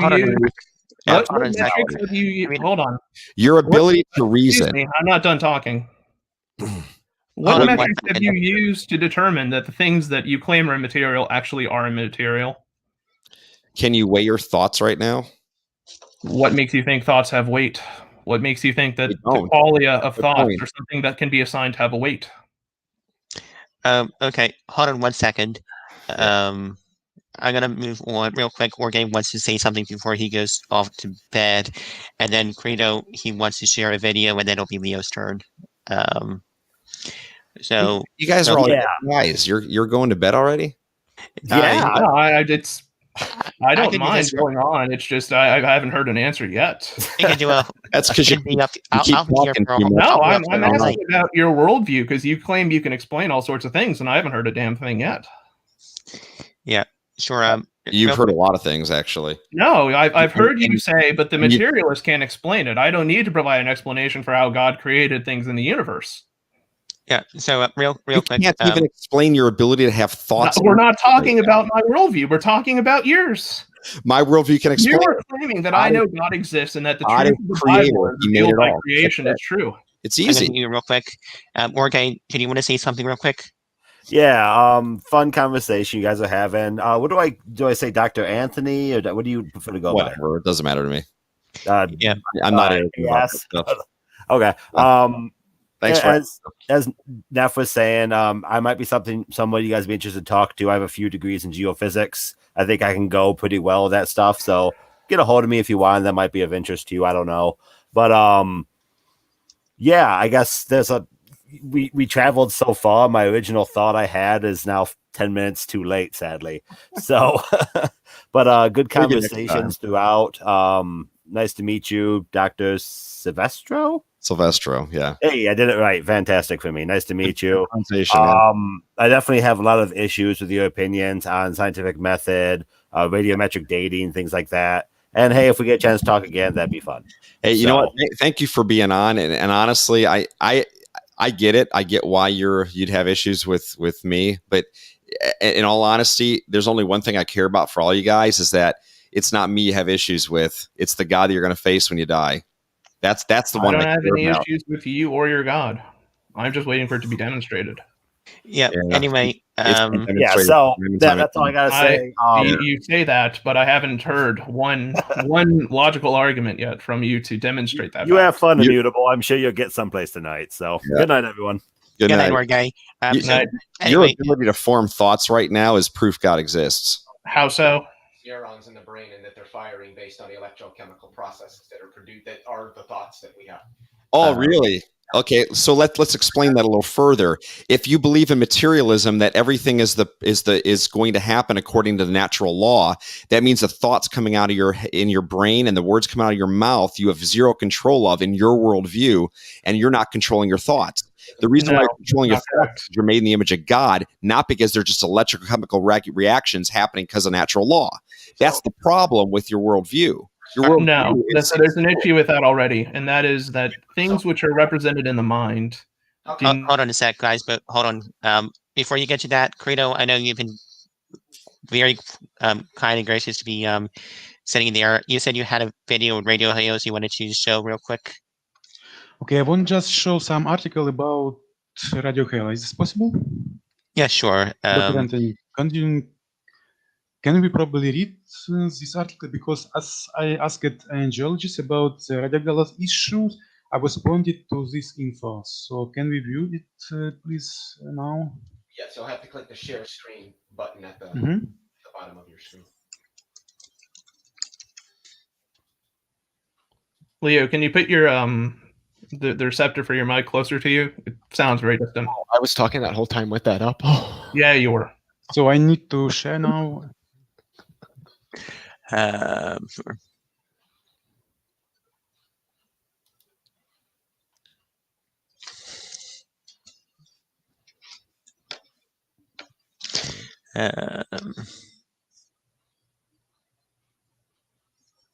What's up? Credo, are you still there? Yes, I'm here. I cannot share screen. Okay, that is weird. You have a link to the article. You might be able to put that in a private chat, and then David could bring it up, and he might be able to share his screen and let all of us see it. Yeah, that'll probably be. I have the PDF paper of it. I don't know the address because I'm not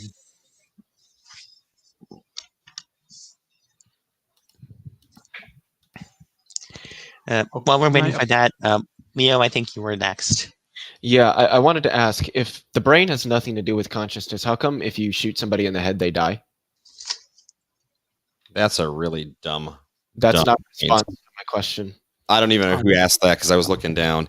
Okay, seriously, whoever said that, this makes zero sense whatsoever. Information is immaterial, and it's contained within material things.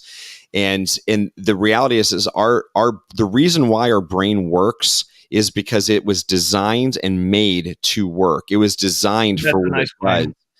And so you either have to believe that the immaterial is a result a result of just magic, because here you have a problem. If you believe in materialism and everything is the result of material things, you have just things making more things and all abiding by the natural laws of nature. Yep. Then that means that the thoughts coming out of your mind and the words rolling off your tongue, you have zero control of, and in that it's just a product of the natural law. fully. That's a self-refuting claim. That's stupid. If you No, it isn't. It just actually doesn't believe make sense that, to you, but it's not actually self-refuting. believe that, then you guys don't even belong here talking. Well, But no, you it's don't actually something you believe don't that. agree with, but that doesn't make it wrong. Guys, hold on 1 second. Sorry to meet you guys real quick. I wanted to go back to Credo because he finally got the article up. Credo, feel free to share your article real quick, and then we'll go back to this. Yes, okay. In this article is explaining the radio gala caused by polonium. So the basic thing is that we must not involve some strange changes in the physics to explain it, because it is caused by it is a gas what is escaped from the place that he is, and then it settles into polonium and is moved by water. Basically, you can read here now. It's better explained as I could. So maybe.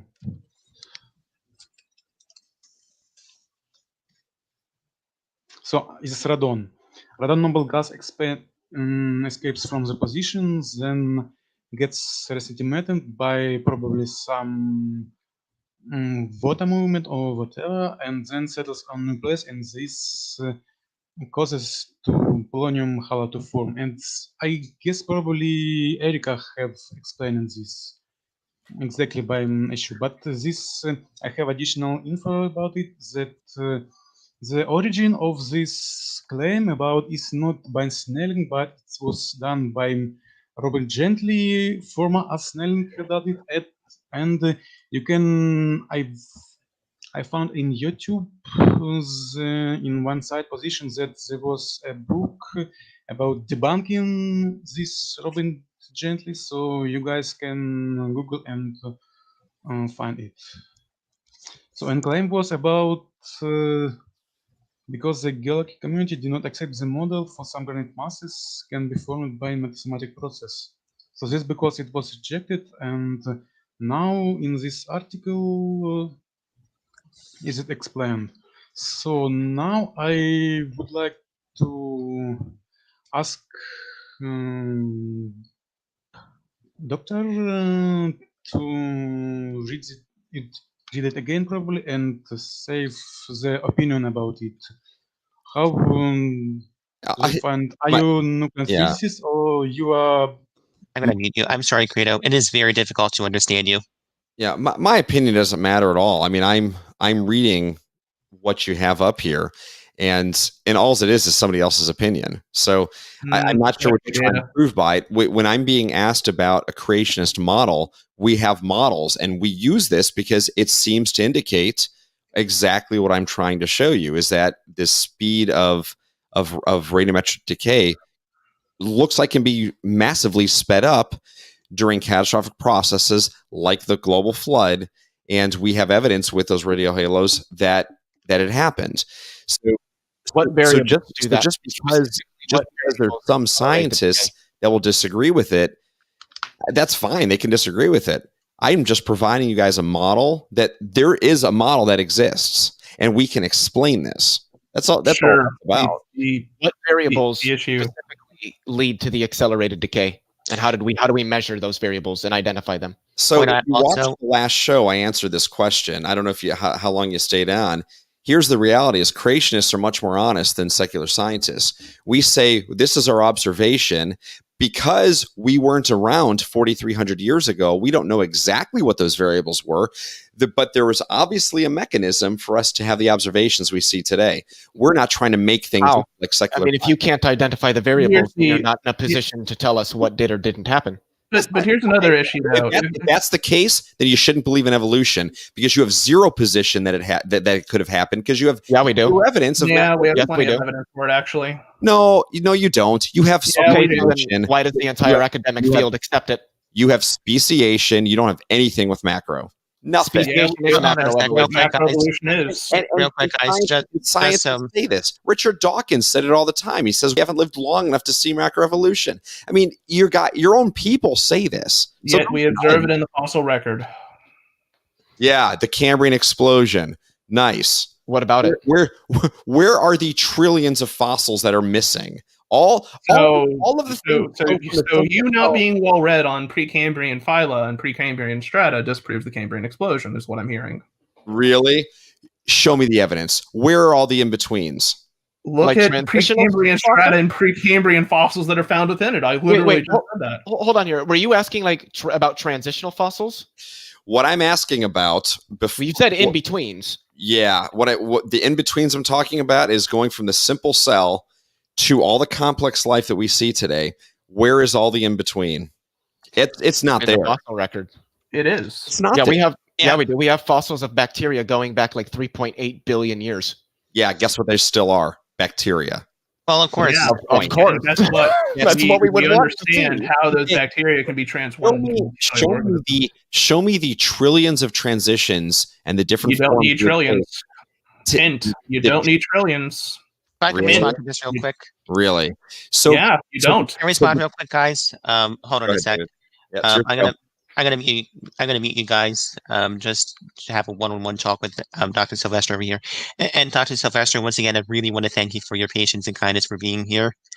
No problem. I'm having fun. We're having fun too. So the question that I have for you is, of course, we know that fossilization is a rare event, so we don't expect to find fossils of every single thing that ever lived. Only less than 1% of life that ever existed is probably represented in the fossil record.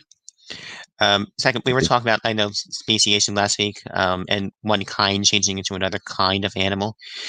You define a kind as a group of organisms that can interbreed.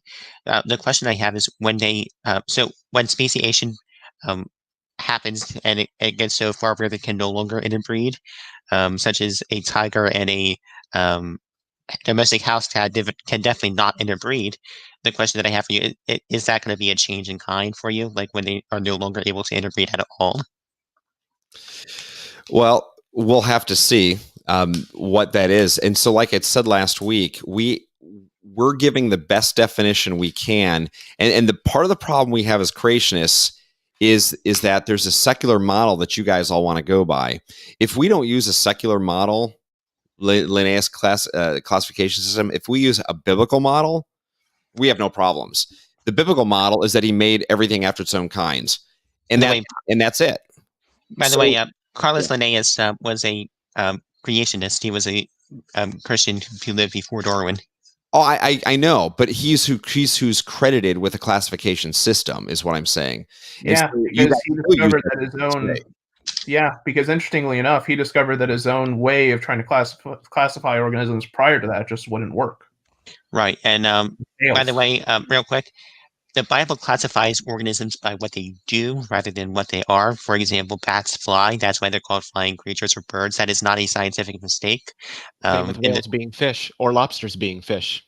Exactly, and that's the thing. That's how the Bible classifies things. It's wrong according to our model, but it's not necessarily wrong by what the we wouldn't say that as creationists. We would say that God uses those for our understanding as he's parading animals in front of Adam, as we see the types of the animals that were on the ark. So he uses types like that in his explanation. But that's not the language of Genesis 1. The language of Genesis 1 is he created everything after its own kind, or to reproduce after its own kind. That's the language. That's different. I have a really important question to ask about that. So would you state that mules can only come from other mules? Like I said, well, it's a simple yes or no question. Would you state that you can only get a mule from a mule? I don't know enough about mules to be able to answer your question right now about mules. But you said things only come from their own kind, right? So if that's true, then mules only come from mules. I'm just trying to see if you can follow your own logic. That's what I was wondering. That's what we're going to do. You're missing the point. So you're not actually trying to understand my argument in order to try to refute it. Well, I'm trying to see how the logic plays out in the real world. You're giving a straw man argument like you've done the entire time. Are two mules are the same kind? Leo, you have not had an original thought or even a logical thought the entire time you've talked today. Guys, real quick. Sylvester, real quick. One of you, real quick, Dr. Sylvester. Just out of curiosity, what is your preferred Bible translation? Because I just want to quote a few verses real quick. No, that's fine. So, the two that I typically use are NASB, the older version, and the ESV. Okay. So yeah, I like the ESV. I think my two favorites are the NRSV and the NET, but ESV and ASV are pretty good. NET is a good read. I like the NET because it really has. I don't think there's any Bible that comes close to getting you the wealth of notes that the NET second edition does. So here's a question that I have for you. So in Genesis 1:24, there seems to be several different kinds. Livestock and creeping things and beasts of the earth, according to their kinds. There seems to be a livestock kind, a creeping thing kind, a beast of the earth kind. Yeah, according to their kinds, right? Right. So and let's see here, and everything that creeps in it was so, and all the swords. So that's the question. It seems to be that all birds and all floods, they're all the same kind. And one question that I have in the book of Leviticus, it says that you're not allowed to crossbreed different kinds of species and crossbreed different kinds into the field. How exactly is it possible for two unrelated kinds to interbreed? Okay, so first of all, let's address your Genesis 1:24. So let the earth bring forth living creatures according to their kinds. Now let's understand this all in correct context. So I read to you guys earlier what happened through the end of the first day. When you start in verse 24, we've finished days 1, 2, 3, 4, and 5. This is the start of the sixth day of creation as God is continuing to speak everything into existence. And he says to let the earth bring forth living creatures according to their kinds, right? That's your basis of your statement. Then he breaks it down: livestock and creeping things and beasts of the earth. He's classifying them a little further now. So you got living creatures, because it's the land animals on day 6. So living creatures, then he breaks those into some subcategories: livestock, creeping things, beasts of the earth, and all of them, it's according to their kinds. So within the beasts of the earth, there are many kinds. Within the creeping things, there are many kinds. Within the livestock, there are many kinds. It's exactly what I've said. Thing is, the livestock, the domesticated animals certainly descended from wild livestock. They just didn't. They just weren't created domesticated. Right, just like house dogs today. They were bred to be house dogs with different characteristics. And so how could so it appears that perhaps I'm misunderstanding the verse, but it appears that the Genesis is saying that the livestock is its own kind, separate from the field beasts of the earth. Yeah, perhaps I'm misunderstanding that. Yeah, I think you're misunderstanding it. What it's saying here is that, like I said, so this is a type of thing they do that's done in Hebrew, where you kind of restate things, right? So at first he says we're going to bring forth living creatures, because again, the context of this is day 6 is all about the land animals, and then the pinnacle of his creation, which is separate from every other part of his creation, which are human beings. We're made in his image. Animals are not. We're not animals. Okay, so he says he brings forth living creatures. That's the first tier. These are all the land animals he's addressing.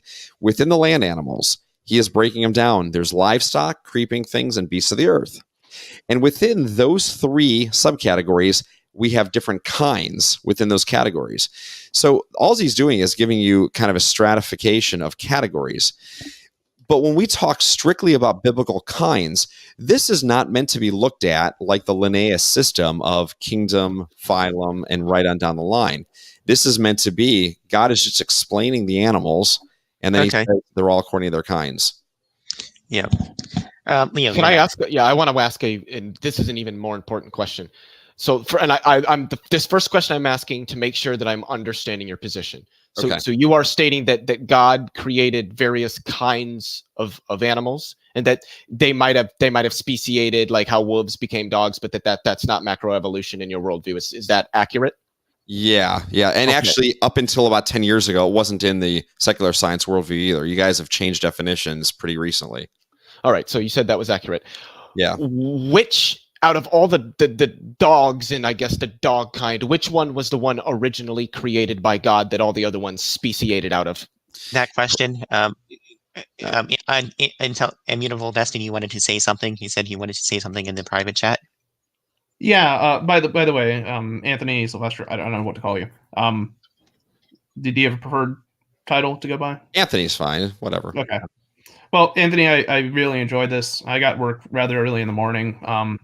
I understand the conversations get a little bit heated, but I do think part of our conversation was productive. But I have a real feeling. So no, it's just sometimes these conversations get a little heated, and sometimes things get a little in the fire.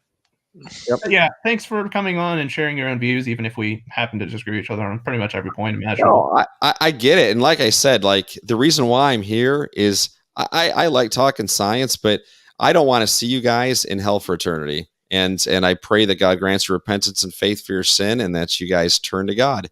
So, for me, that's why I come on here, because I honestly care about you guys and what your eternal destinies are, regardless of how. I mean, my intention with this is, if I'm wrong, let it be shown. But so far, from the people I've talked with, I haven't seen that my view is inadequate or incorrect. But maybe that'll change. We'll see. I pray it does. Your eternity depends on it. All right. Anyway, thank you so much, Immutable Destiny. Thank you for being here. Yep. Have fun. Try not to tear at each other too much. Oh, we won't. We're all grown. Good night, guys. Good night. To reiterate my question for you, Anthony, which one of the dogs in the dog kind was the one that was originally created by God that all the other ones ended up speciating out of? Yeah, I wish we knew. The reality is they probably don't exist anymore. So you weren't here last week for me to be able to explain this, and I'll explain this to you. You'll disagree with it, but at least you'll have a knowledge base for what creationists actually believe versus what a lot of secular scientists say we believe. The secular science model is it's a working up model. So you started with a single simple cell, whatever you call that, right? The single cell. And that is what bred all the life that we eventually see today through trillions of mutations that increase functional genetic information over time to eventually get more complex, till we get to what we see today, right? That's the secular science model. The creation. So your speciation is just the mere branches of branches of branches, and eventually those little projections off the branches is what you call speciation. So yours is that type of progression. For you to understand the creationist model, it literally flips it upside down. So while we both say we believe in speciation, my version of speciation is different than yours. Even though we believe the outcome, we don't agree on the mechanism. So your mechanism is an additive one. Again, single cell to everything. The mechanism for a creationist is God made the original kind. Let's say a pair of wolves. So you got that pair of wolves. All the genetic information that would ever be needed for anything that would ever speciate out of those two wolves was created in those two wolves. So basically, what's that? If I could try and understand this model, it's kind of like God, the created heterozygosity model, where God front-loaded all of the genetic diversity within these animals that they will need to speciate. Is that a good understanding of it? Brings up a curious question, because right. After that variant. Before we continue, I kind of want to backtrack a little bit onto the issue of abiogenesis, because Leo said a few minutes ago that he loved to talk about abiogenesis. So why don't we reverse a little bit and go back to abiogenesis and then move forward? Does that sound good? Well, how about I finish answering this question and then we'll jump to it? Yeah, sure. That sounds good. Okay. So from a creationist perspective, the two wolves, as you correctly stated, David, has all the genetic diversity ever needed for speciation. So as those wolves propagate and you get progeny, we recognize, as science knows, we have something called genetic entropy that's happening even today. Well, okay, you say no, but the research out there. Okay, we'll discuss that at a different time. In any case, there's no such thing as genetic entropy. Entropy is purely a thermodynamic process. Okay, they call it entropy without. So you admit that the term is being incorrectly used. By secular scientists, yes, it is. No, but they don't call it genetic entropy. That term doesn't appear anywhere in academia. Okay, see, they mean genetic degeneration. I agree with that. That's probably a better term anyway. But so, anyways, you have the original pair, lots of different animals coming from there. And as they speciate, it's because certain genes are being turned on and off. Some genes are being lost in the process. as we're seeing speciation, so that the two poodles that you have down here, down line, can never reproduce and get back up to go to that original pair of wolves.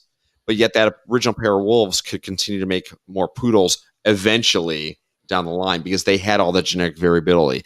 That's how we see the speciation occurring. So it's never because new information is being added to genomes through mutations. It's because it was already there and it's being either suppressed or expressed throughout time as speciation is happening. What's causing the expression or the suppression? Great question. So it's called the CET model, is the best model we have today. Continuous environmental tracking. So, and your life lives this. So in the summertime, I don't know where you live, but in the summertime, your body is more adapted to the heat. In the wintertime, it's more adapted to the cold. And the reason why it happens is because you have sensors all over your body that detects those changes. And as a result of those changes in environment, it's not environmental pressures that are changing you. It's your sensors that are detecting changes in the environment that are causing certain genes to be expressed or suppressed. Darwin's that would be as a result of the environment, because if the environment never changed, then the sense would never happen and the genes wouldn't ever change, right? Well, yeah, but it's not. But the environment has no magic powers making you do this. It's the sensors built within the system. Yeah, obviously. Good. Now you're on the creationist point of view because environmental pressures cause changes in the genotype, which then cause changes in the phenotype. That's evolution. No, there's a difference. Because according to evolutionists, you guys believe that what it does is it causes certain genes to be knocked out through breeding, whether it's the natural selection or selective breeding by breeders. You might know more than this, me. I believe that's horizontal gene transfer. I believe so. Let me just look that up. Horizontal gene. Wait, no. I think the reproduction is vertical gene transfer. I got that wrong. Yeah, horizontal gene. Hold on a sec, real quick. Horizontal gene transfer is the movement of genetic material between unicellular or multicellular organisms, other than by the vertical transmission of DNA from parent to offspring. Yeah. Mm-hmm. So yeah, a vertical gene transfer is basically parent to offspring, from what I understand. Correct. Mm-hmm. All right, and then horizontal gene transfer is a different. It's a different method. Mm-hmm. Both of which have been observed and well documented. Yep. So I don't have an issue necessarily with certain genes being knocked out. What do you mean when you say knocked out? Like it literally just disappears? Because that doesn't... No, it disappears. No. In secular sciences, natural selection model is the weaker die off and the stronger survive, because the stronger ones are the ones that can reproduce. So the weaker ones that have the weaker genes die off. So when I say knocked out or knocked off, that's what I mean is through natural selection. That's secular science. We as creationists, that could be a minor part, but what most of it's going to be is through the field of epigenetics, where genes are actually being switched on and off continuously. Darwin's finches are a perfect example of this, where we see birds being able to change their beak size and strength within the same generation and be able to pass those genes on to the next generation. Very different than what Darwin thought 150 years ago. Is the size and the shape of a beak of a bird determined by its genetics? No, there's genetic variability that's present in those birds.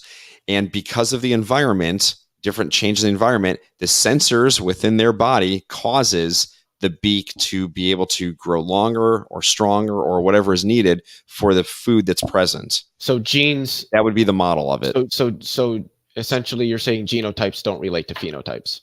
That genetics has nothing to do with what we look like and changes that might happen to us. Didn't say that at all. Of course. Okay, so then the shape and size and strength of a bird's beak would be related to the genes. The genes would essentially contain the information for the shape and the size of a bird's beak.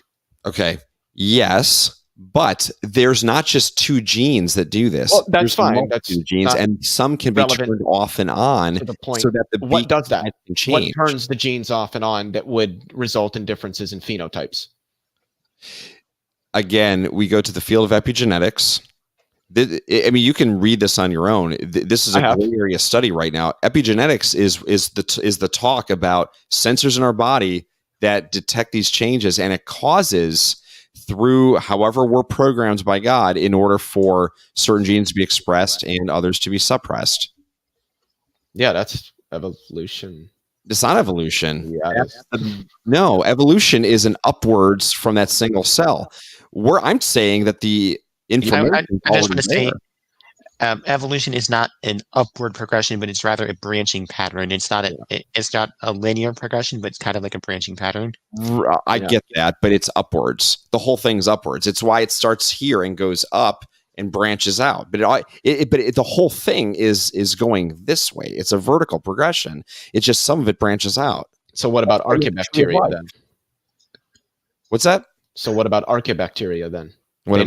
They never really went up. They just kind of went out like a little bit, but stayed the same. I mean, we still have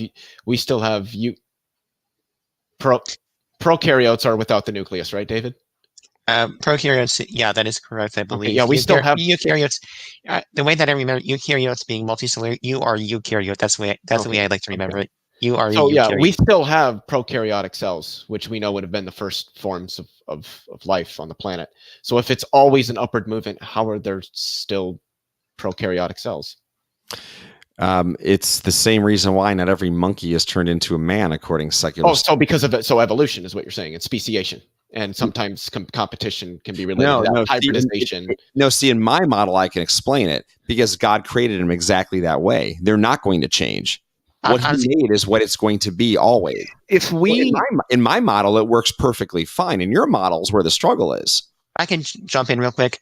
Yeah. God made it or God did it is not a model, and it is not an explanation of anything because it's an assertion.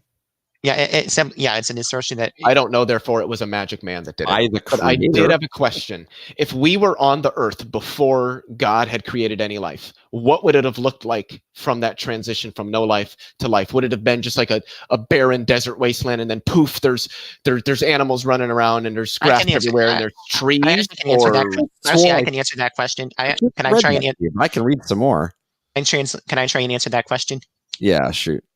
Sure. So the Bible claims that it was formless and void, and there was water above the firmament and below the firmament and all that. And then the dry land poofed into existence with the I guess I shouldn't say poofed into existence is kind of a wrong word to use, but rather it went from not being there to being there. He spoke them all into existence. Which is basically magic. Words and something happened. So basically, it's abracadabra. I speak what I create. Yeah, that's literally magic. That would be like me. That would be like Harry Potter on Harry Potter when they say some words and then like a person can be set on fire. That's literally the same thing. Except Harry Potter, nor you or I are omnipotent, all powerful, are all knowing, omniscient, are omnipresent. I mean, here's the reality: is that. So you're not denying that God can do magic. He's God and he has all the attributes of God. And so God has the ability to do the things that we can't do. Right. But you're not necessarily denying that God can do magic. Okay, question for you, Dr. Anthony. I wouldn't call it magic because God has the power to do it. But same basic principle, essentially. Because when David Copperfield does magic... Well, that would be equivocation. That's magic tricks. I'm not talking about illusory trickery. I'm talking about literal magic, the utilization of supernatural forces or abilities to affect the natural world. That's what God does, right?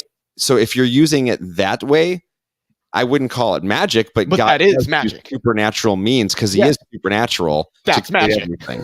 It's literally magic. Real quick, in the dictionary, it's well within God's attributes to do that. We don't have to call it magic.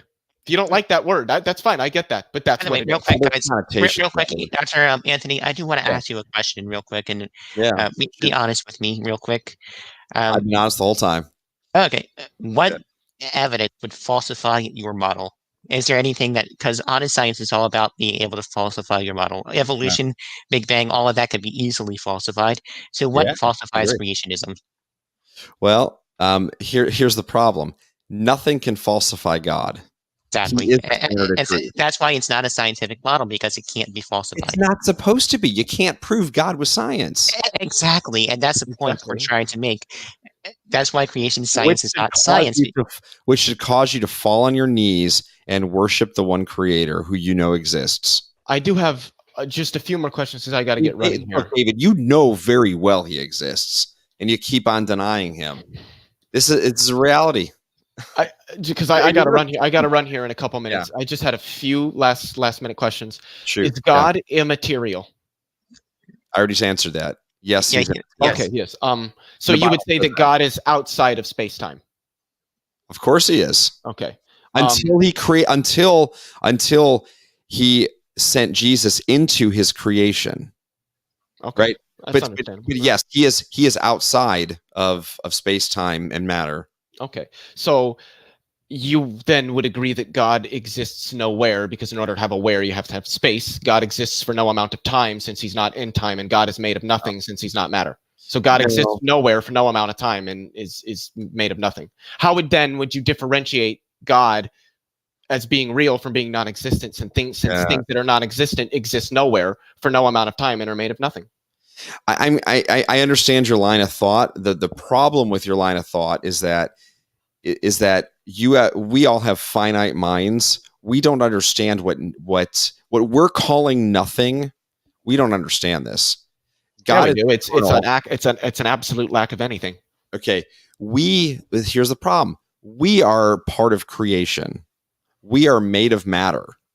We have finite minds.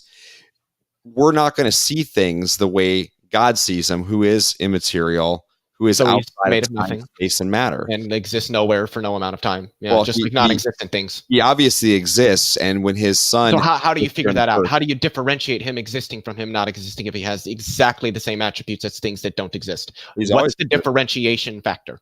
He's always existed. That doesn't answer my question. I could say that there's an immaterial, spaceless, timeless fairy that's always existed. You can't prove that wrong. You can't prove that wrong. You could say that, and it would actually be much more logical than what you guys have spewed for the last 2 hours. But I'd rather you believe in a fairy than believe in the fairy tale evolution. They're both wrong, but at least evolution isn't wrong. At least it makes more sense.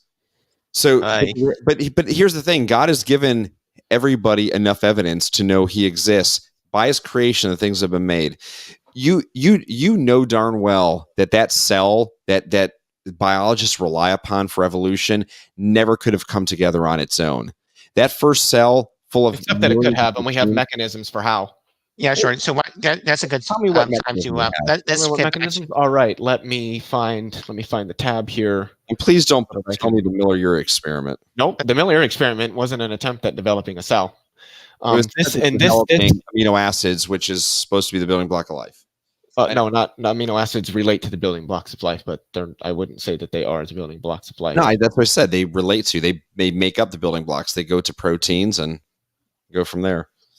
So this is from PNAS.org, Publications International Academy of Sciences. Quote, how did the first cells on Earth arise? In a minimal cell, a membrane separates proteins and RNA from the surrounding aqueous environment. Cell-like membranes spontaneously assemble from simple prebiotic surfactants called fatty acids. We've done that numerous times in the lab. That's just a fact. However, fatty acid membranes are unstable in solutions containing salts that were likely present in environments of the early Earth.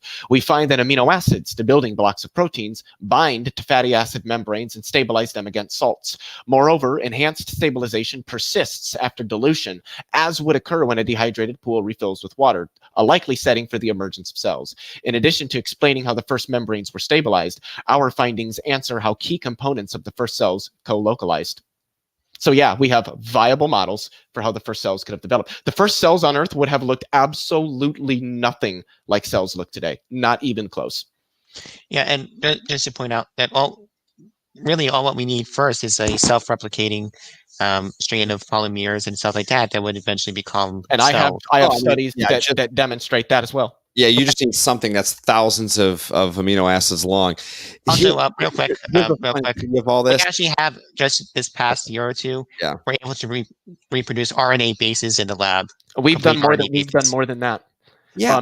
In 2009, I believe it was, funny. Gerald Joyce and Tracy Lincoln actually developed an RNA enzyme that can catalyze its own self-amplication utilizing oligonucleotide substrates and can cross-replicate using the same substrates. And the study also showed that because of genetic recombination occurring between the Watson-Crick pairs of these nucleotide bases, what happens is these lead to mutations that give rise to variants of this RNA enzyme that actually compete for those oligonucleotide substrates, forming the basis of a Darwinian form of competition, which is the foundation of all of evolution. What's funny is that all of those studies you guys quoted happened in a lab by intelligent beings to do it. Hey guys, this is the exact. Didn't happen randomly. Okay, yeah. Hold on. We set up the initial conditions and then we watched it go out. I know. Hold on a sec. Remember a couple weeks ago when we were having a live stream, I made a testable prediction that if scientists were ever able to recreate a cell in the lab, the creationists would just throw up their hands and say, "Aha! That means God did it because it was made in the lab, intelligently designed." Well, look, I don't believe you guys will ever make. We'll never make a true cell, human cell, never be made in a laboratory from scratch. Never happen.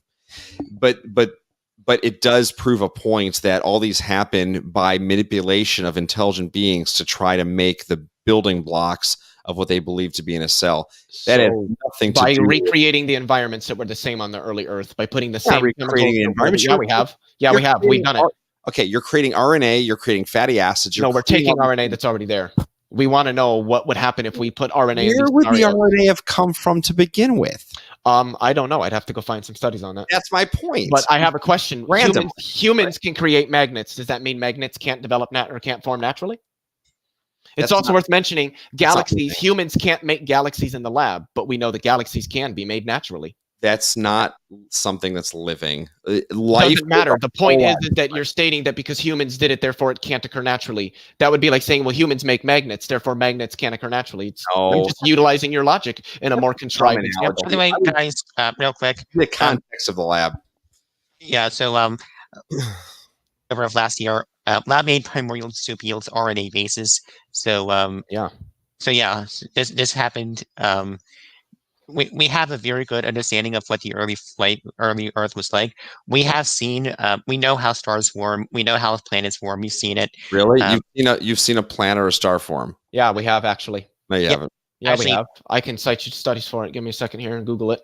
Yeah, and we know we actually saw it with a telescope. We saw two balls in a protoplanetary disk around a star. That was the start of how a planet was formed. We've also watched dense gas clouds collapse and slowly accrete matter to become the basis of protostars. Essentially, these are things we've seen. Yeah, those are things we can prove. And, unless you think that our telescopes are all a giant NASA hoax and that we don't actually see anything. Not what I said. Show me where a gas cloud condensed into a star, because it goes against all known physics laws. Wait, it goes against gravity? It goes against gravity? Gravity can't cause gas clouds to collapse under their own density? The amount of pressure that it would take to bring it down, it's not gravity. Yes, it is. PV equals nRT. Go look up that equation and understand that is impossible for a gas cloud to condense down into a star. No, it's not. We've watched it happen. You're stating that something we've watched happen doesn't happen, even though we've watched it happen. Show me a video of a star actually forming. Telescopes don't take videos, my friend. Yeah, protostar formation. So then so you're saying that somebody watched a telescope and saw a star, oh, look at that, a star formed. No, what I'm saying is that we have seen various stages in stellar formation from the collapse of gas clouds. No, you think you've seen stages. No, we have. We've literally seen it in telescopes. You've not seen a star form. We've seen various stages in how stars form to be capable of extrapolating. Yes, we have. Yes, we have. Do you know what a brown dwarf is? You've not seen a star. You know what a brown dwarf is? Yes. What is it? You've not seen what is a brown dwarf? You've not seen a star. Wait, we've got a question before this. You've not seen a star form. Yeah, we have. Where's the video? Telescopes don't take videos. By the way, real quick, Who saw the gas cloud come together and form a star? Scientists that were on the teams that observed the various stages of a gas cloud collapsing into a protostar and its active accretion of matter. No, by the way, real quick, they haven't found that. They've never seen that. Hold on, real quick. Let me share my screen real quick. Yeah. Can I share my screen real quick? Hold on 1 minute. Here's the stat. Here we go. Planets still forming, detected in a protoplanetary disk. Yeah, that was Just as the pretty number, recent, I think. just as the number of planets discovered outside our solar system is large and growing, more than 3,700 confirmed at last count is two. So two is the number of ingenious ways to find exoplanets ever on their rise. The first exoplanets were found by measuring the wobble in the host star. So here we go. Okay, that's finding planets. That's fine. I don't have an issue with that. Sure. So an artist with construction here. So a new technique can be added to the toolkits to be used in specific galactic circumstances, but nonetheless ingenious. By detecting unusual patterns in the flow of gas within the protoplanetary disk of young stars, two teams of astronomers have confirmed the distinct telltale hallmarks of a newly formed planet orbiting the infant star. Yep. In other words, the astronomers found a planet and the process of being formed circling a star very early in its life cycle. These results came thanks to the large millicity, the ALMA, and are presented in a pair of papers in the Astrophysical Journal letter. Yeah, that's Atacama Large Millimeter Array, I believe. To discoveries. Hold on. Each team analyzed the data from various ALMA discoveries of the young star HD 16326, which is about 4 million years old and located about 330 light years from Earth in the direction of the constellation Sagittarius. Rather than focusing on the dust within the disk, which was clearly imaged in an earlier ALMA observation, the astronomers instead studied the distribution and motion of carbon monoxide CO gas throughout the disk. As explained from the NRAO, which manages the ALMA molecules, several changes in the wavelengths due to the Doppler effect provide a glimpse into the motion of gas in the disk. If there were no planets, gas would move around a star in a very simple, predictable pattern known as Keplerian rotation. It would take a relatively massive object like a planet to create localized disturbances in otherwise an orderly motion. And that is what both teams found. So here it is right there. Detecting planets within a protoplanetary disk or finding the theorized planets within the disk is a big deal. So yeah, we found it. We've seen that in, we actually have seen We've that. literally seen planets form. And I'd also like to add to that quote. In 1996, astronomers snapped a shot of W75NB-VLA2, a protostar about 4,200 light years from Earth. Then, 3 years ago, they did the same. What they caught in the intervening 18 years was the extremely slow process of a massive star being born. Even at this young age, it's already 300 times brighter than the sun, end quote. And I put the link in there for the chat. I can also give you one from the AAS, the American Astronomical Society, but I'm sure they're all probably just a bunch of conspiratorial scientists that hate God that are trying to prove the fact that he used magic to create stars, right? All it is two observations of a gas cloud they're assuming is becoming a star. Well, how else would you say that stars form if it isn't to the collapse of gas clouds, the accretion of matter until nuclear fusion ignites in the core? So, Dr. Anthony, what would be the best? What, according to your model, what is your explanation for what is happening? Take all the time you need. What is happening according to you? What's happening? God created everything, what we see out there. This universe is only about 6,000 years old. There's going to be gas clouds. There's stars. There's all kinds of stuff that he's created. And it's a misinterpretation of science when they look out and say, there's a star forming. You've never seen a star form. I just cited you that we have. So what happens when all this dust collapses and coalesces together, being bound together by gravity? What happens next? Take all the time you need to answer. What I'm happens saying next? is when you guys have a video to show us that a star has actually formed, then that's happens. The straw man. We don't literally take video. That's what you don't understand. Telescopes don't take videos; they take images. Yeah, and stars take tens of thousands of years to form. We've seen different formations. Also, are you denying that in a star form? That's my whole point. I just cited you that we actually have by all rights. So are you also saying that a supernova can't happen in a stellar nursery, compressing that with the amount of energy that's released, compressing a cloud of gas, collapsing it into a protostar, whereby now it's a massive body, it can begin to accrete matter due to gravity? Or does gravity just not work? Okay, except for here on Earth. So you strung together like 8 different assumptions. I have no problem with a supernova happening if a star blows up. No problem. What assumptions have we made? What we're not going to see. What assumptions have we made? question: what assumptions are we making, and why are they invalid? Well, no, Leo strung together a number of things, of which I would only agree with the actual first part of what he said. Supernova, no problem with.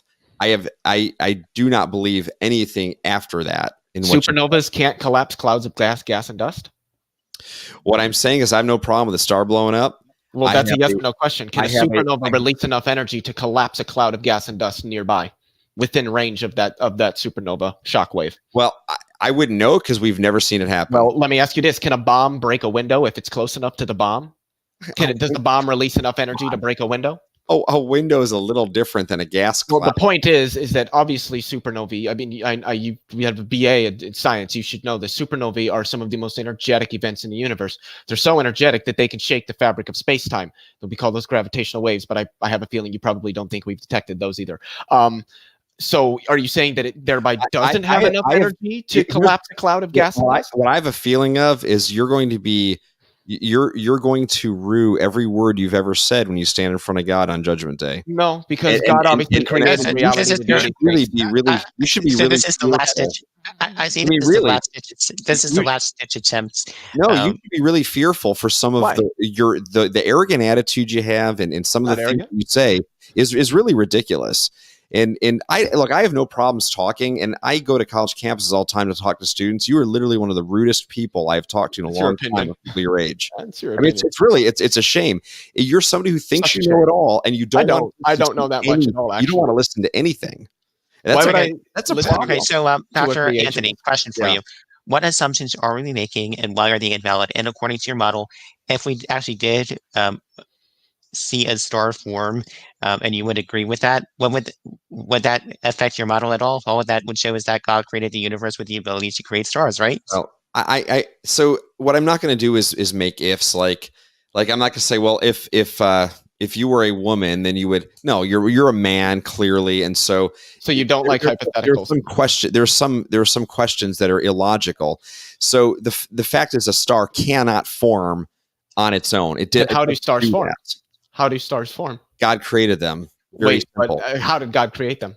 Speaking to his that's right. He used his magic. Genesis, I forgot. But I found it interesting that you essentially said that you don't like to work with hypotheticals because, and I've actually talked to sociologists on this. Hypotheticals are a way of revealing the underlying assumptions or beliefs or opinions that an individual has. And when somebody either A, can't understand hypotheticals, or B, does not like to entertain hypotheticals, it generally indicates it indicates what's the word I'm looking for?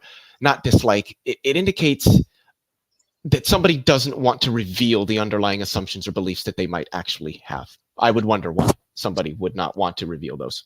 Okay, so as I said, what assumptions are we making, and why are they wrong?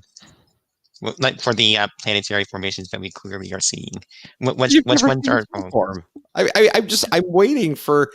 You've never seen a star form. Okay, I've already cited you. Have you even opened the link that I gave you? You've seen what you think are stages of star formation, but you've never actually seen a gas cloud come together and form a star. So let me read this to you one more time. Sure. So, by detecting unusual patterns in the flow of gas within the protoplanetary disk of a young star, two independent teams of astronomers, I'm going to emphasize that, have inferred the distinct telltale hallmarks of a newly formed planets orbiting the infant star. In other words, the astronomers found planets in the process of being formed, circling a star very early in its life. These results come back to the. So you have to stop there. Scroll back up a little bit, and no, you went too far now. The two things you had just read. Okay, actually, you know what? Even better. One of the papers. Let's actually read let's actually see the paper. It's always good to go to the source material. Good job. Let's go to the source.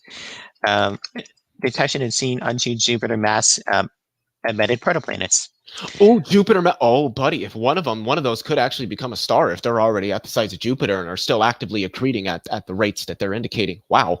Yeah. More evidence that stars form. Who would have thunk that natural processes can make natural things occur in the natural world? This could possibly become a binary. There's going to be realistic worldview are complete gibberish because they're just being controlled by natural law.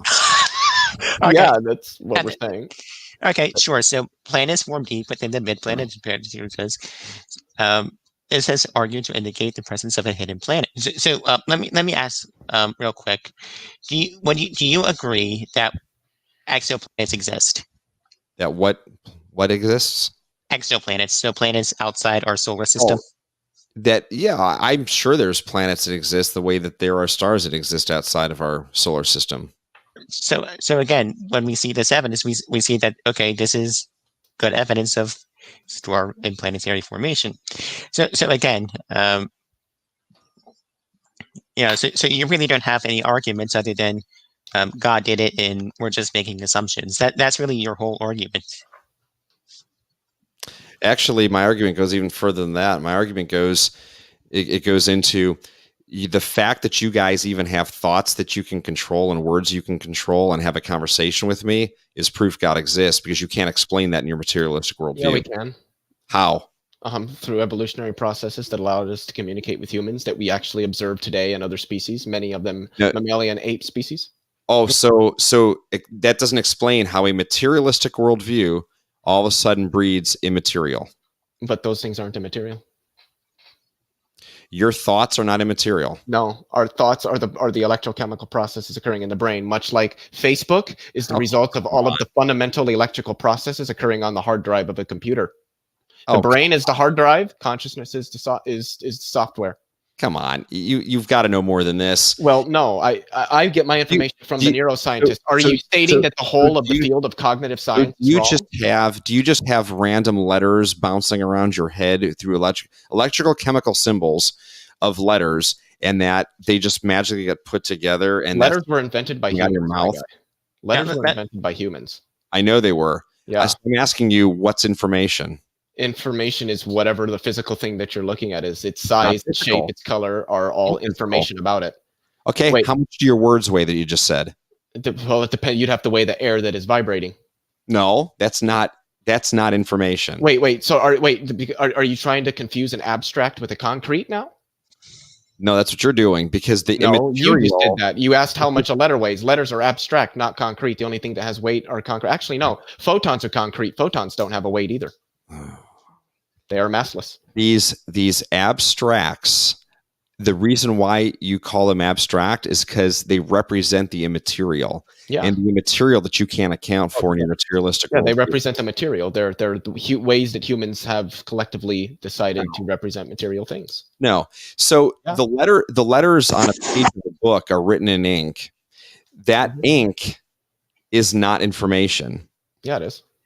No, it's not. It doesn't have weight or size or color or texture or any of those things that tell us. Do you what is information to you? By the way, just out of curiosity, so just so I make sure I understood you correctly, you said that words on paper are not information, correct? The fact that you have the ink on the pages is not what the information is.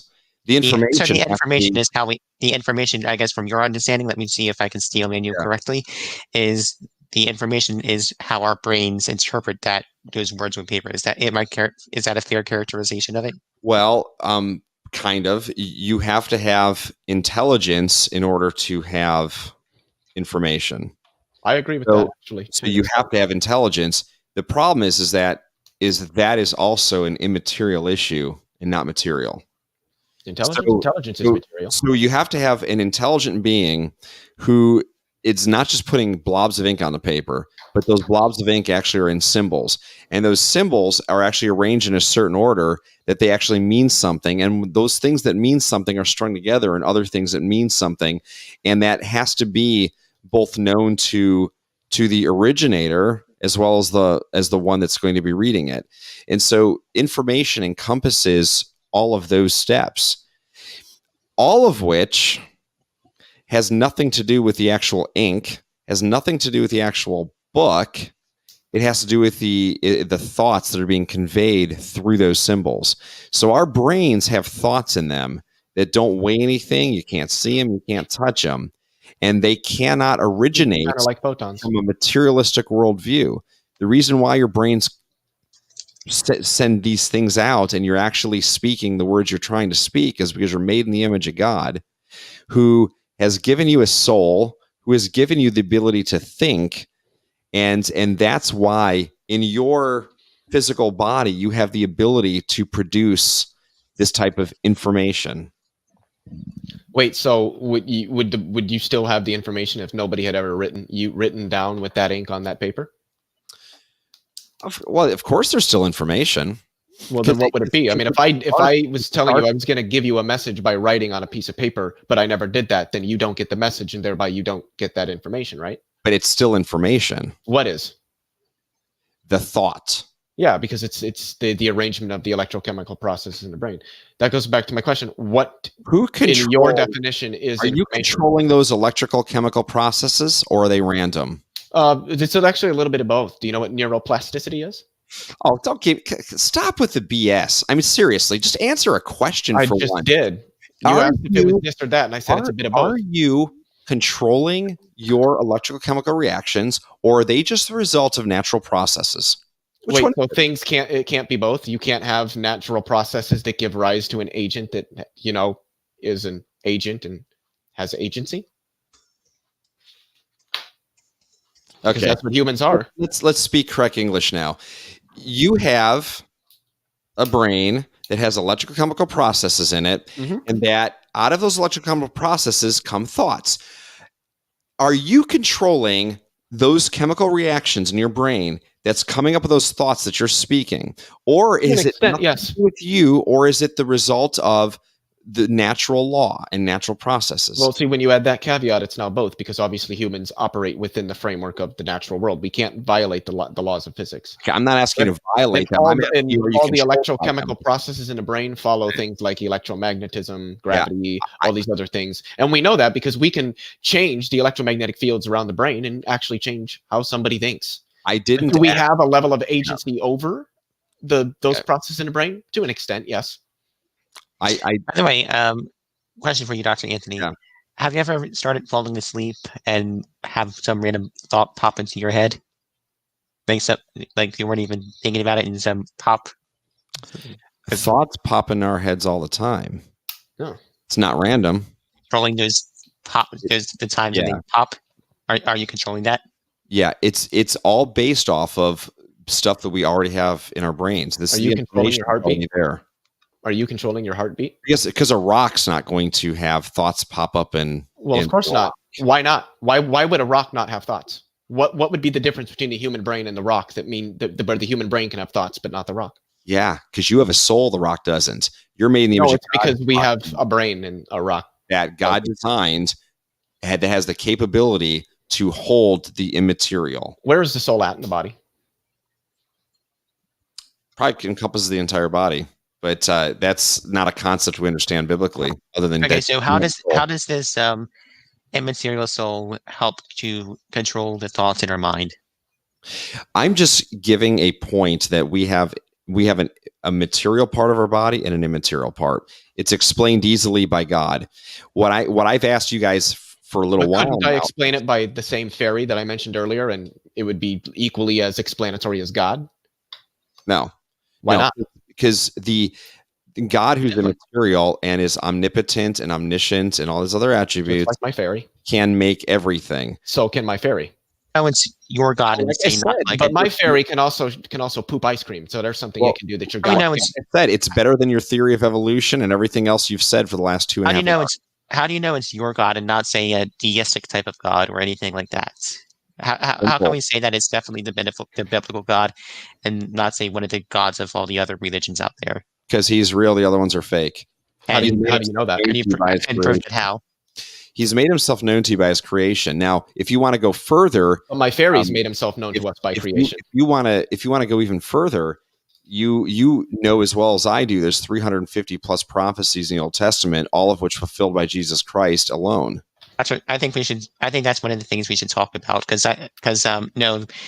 Jesus did not do that. For example, one of the prophecies that was attributed to him in the New Testament is his descent into Egypt. Matthew quotes Hosea 11:1, "Out of Egypt I called my son." However, the original chapter says, "Out of when Israel was a youth, I loved him, and out of Egypt I called my son." The original chapter is talking about Israel, not Jesus. And so that's the problem. When you start to analyze these so-called messianic prophecies that are applied to Jesus. Number one, they are oftentimes either mistranslated, out of context, or they're non-existent, or they're not even a prophecy. So I can demonstrate that with several of them if you want.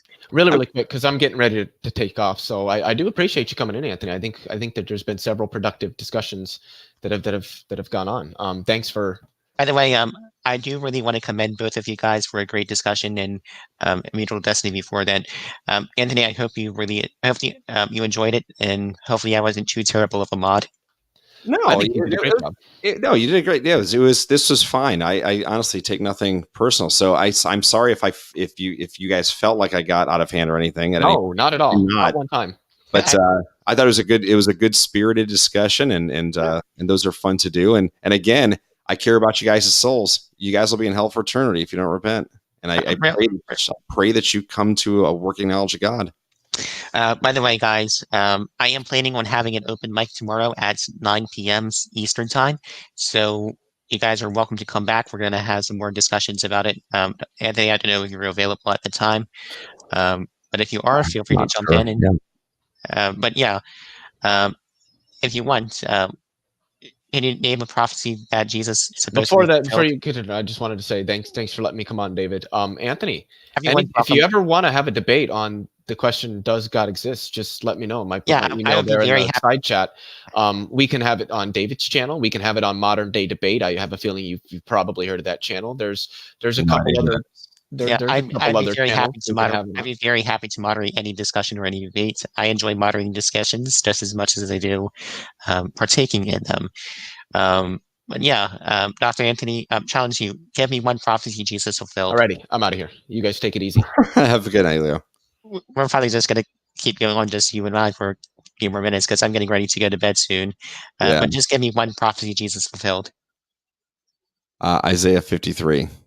And why should I believe that was even talking about Jesus? That's pretty clear. I don't know what else to tell you. I mean, that's one of the clearest prophecies there are. I guess let's start. Why should I believe that Jesus was born of a virgin, like the Gospels say? Why? Because it says so. Okay, so I mean, the Old Testament predicts this. The New Testament verifies this. Testament even if the Old Testament predicted this, there's extraordinary claims require extraordinary evidence. There's no reason to believe in a virgin birth.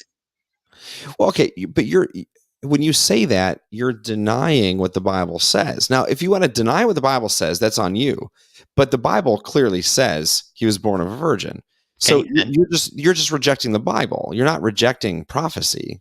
Correct. Yeah, I'm rejecting those. No, yeah. So I mean, like I've said all along, David. I mean, but I do really hope you enjoyed our discussion, and hopefully you found me to be respectful and all that. Absolutely, I had a great time. I hope you felt the same about me too. So let's talk some more backstage real quick. I am going to end this broadcast. See you guys tomorrow at 9 p.m. Eastern time back on